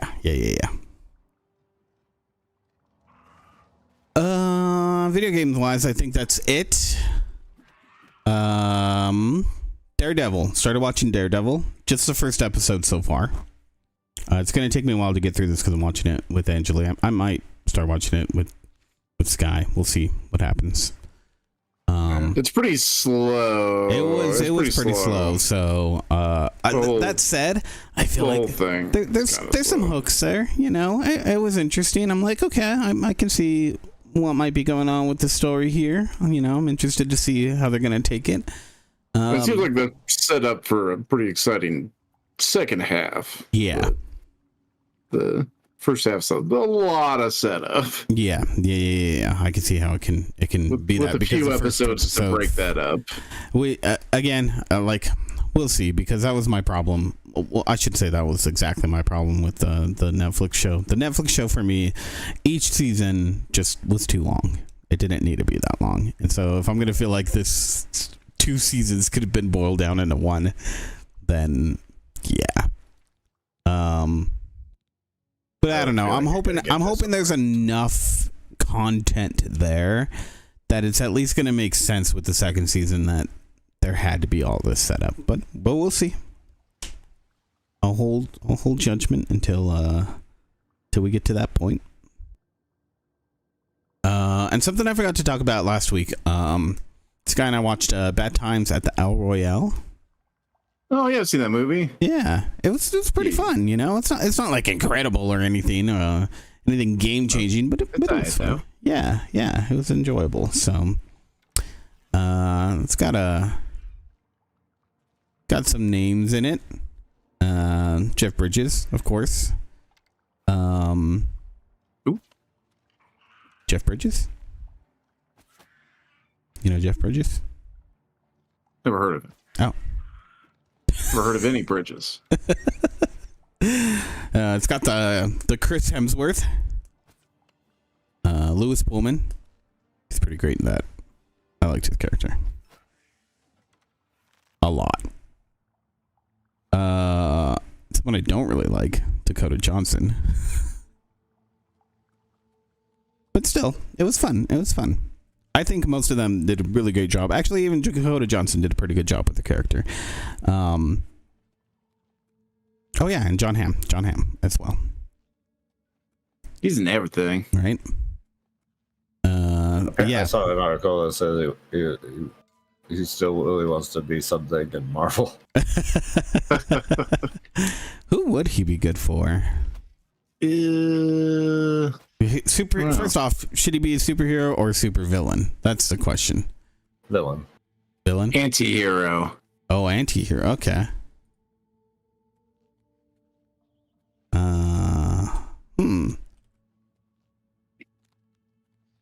Let's see.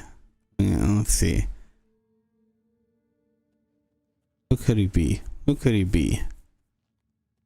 Oh, you guys know more Marvel characters than I do.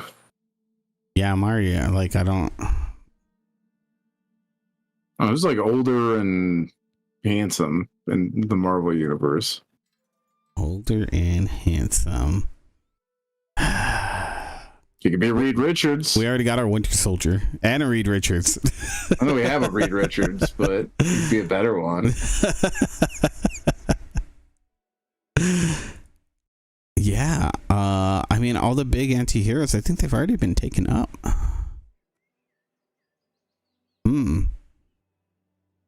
What about you, Christian? What villain do you think you'd be good at? He probably could have been a good Doctor Doom. Look, he's just got a mask on. You don't hide that face. Yeah, but well, they gave it to Robert Downey Jr. because yes. I mean, from what I've heard, it's pretty interesting that it could be very integral to the story. So we'll see. Is Robert Downey Jr.? That is Robert Downey Jr. Apparently, the Russo said that once, because they were writing the story, and once Downey was locked in, they're like, okay, this story is going to make sense and be like they came up with something that was integral to having Robert Downey Jr. Okay. It's gonna turn out. It's gonna turn out that it's a multiverse where like Robert Downey Jr. the actor became Doctor Doom.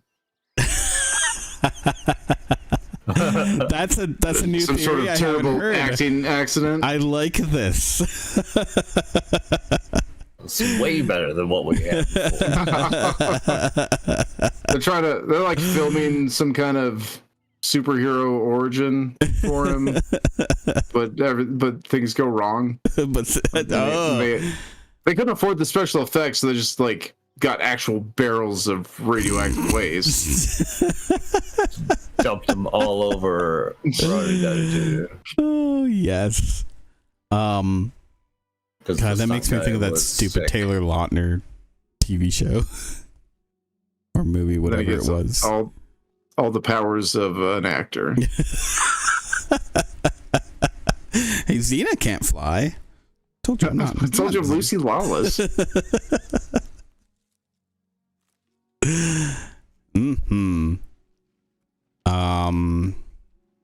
So yeah, I think that covers it for me. Not a whole lot there, but yeah, I've been having some fun in Oblivion.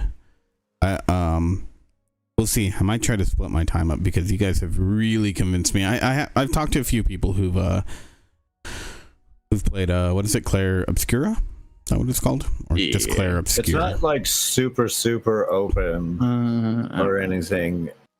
Like it has some like little open spots to explore and find little off-beaten trails. It isn't like super open or anything. Yeah, I'm fine with that. It just sounds like it doesn't have any stupid random mechanics as far as drops. Yeah. Everything's where it should be and drops from who it should.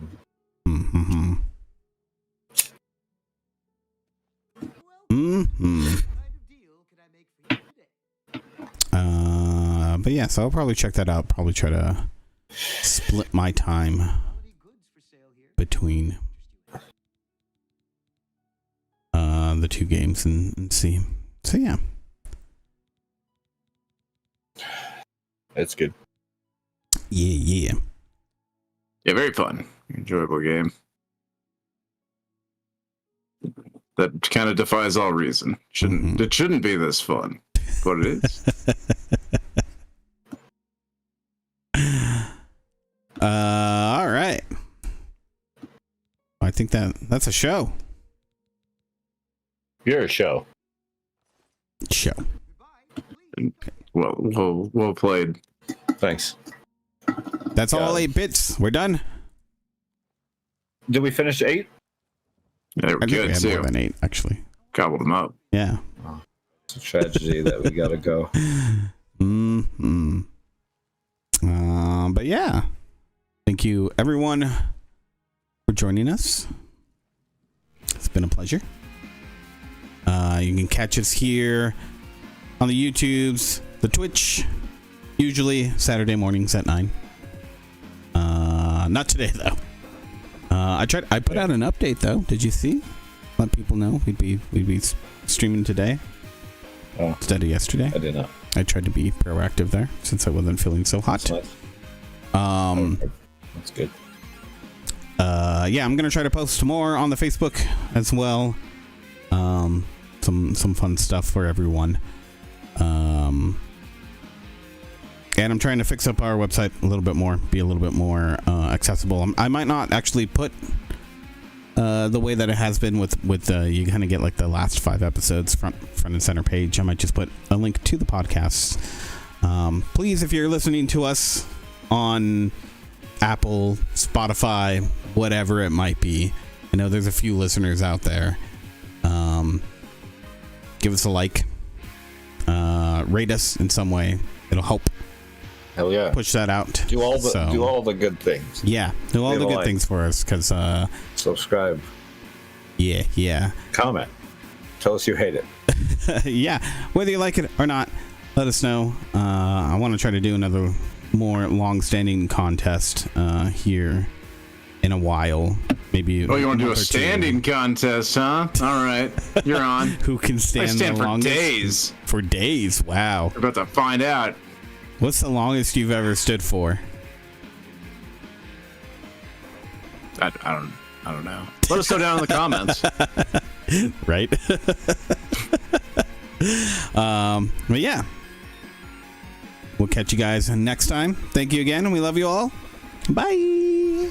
Bye. Bye. Goodbye.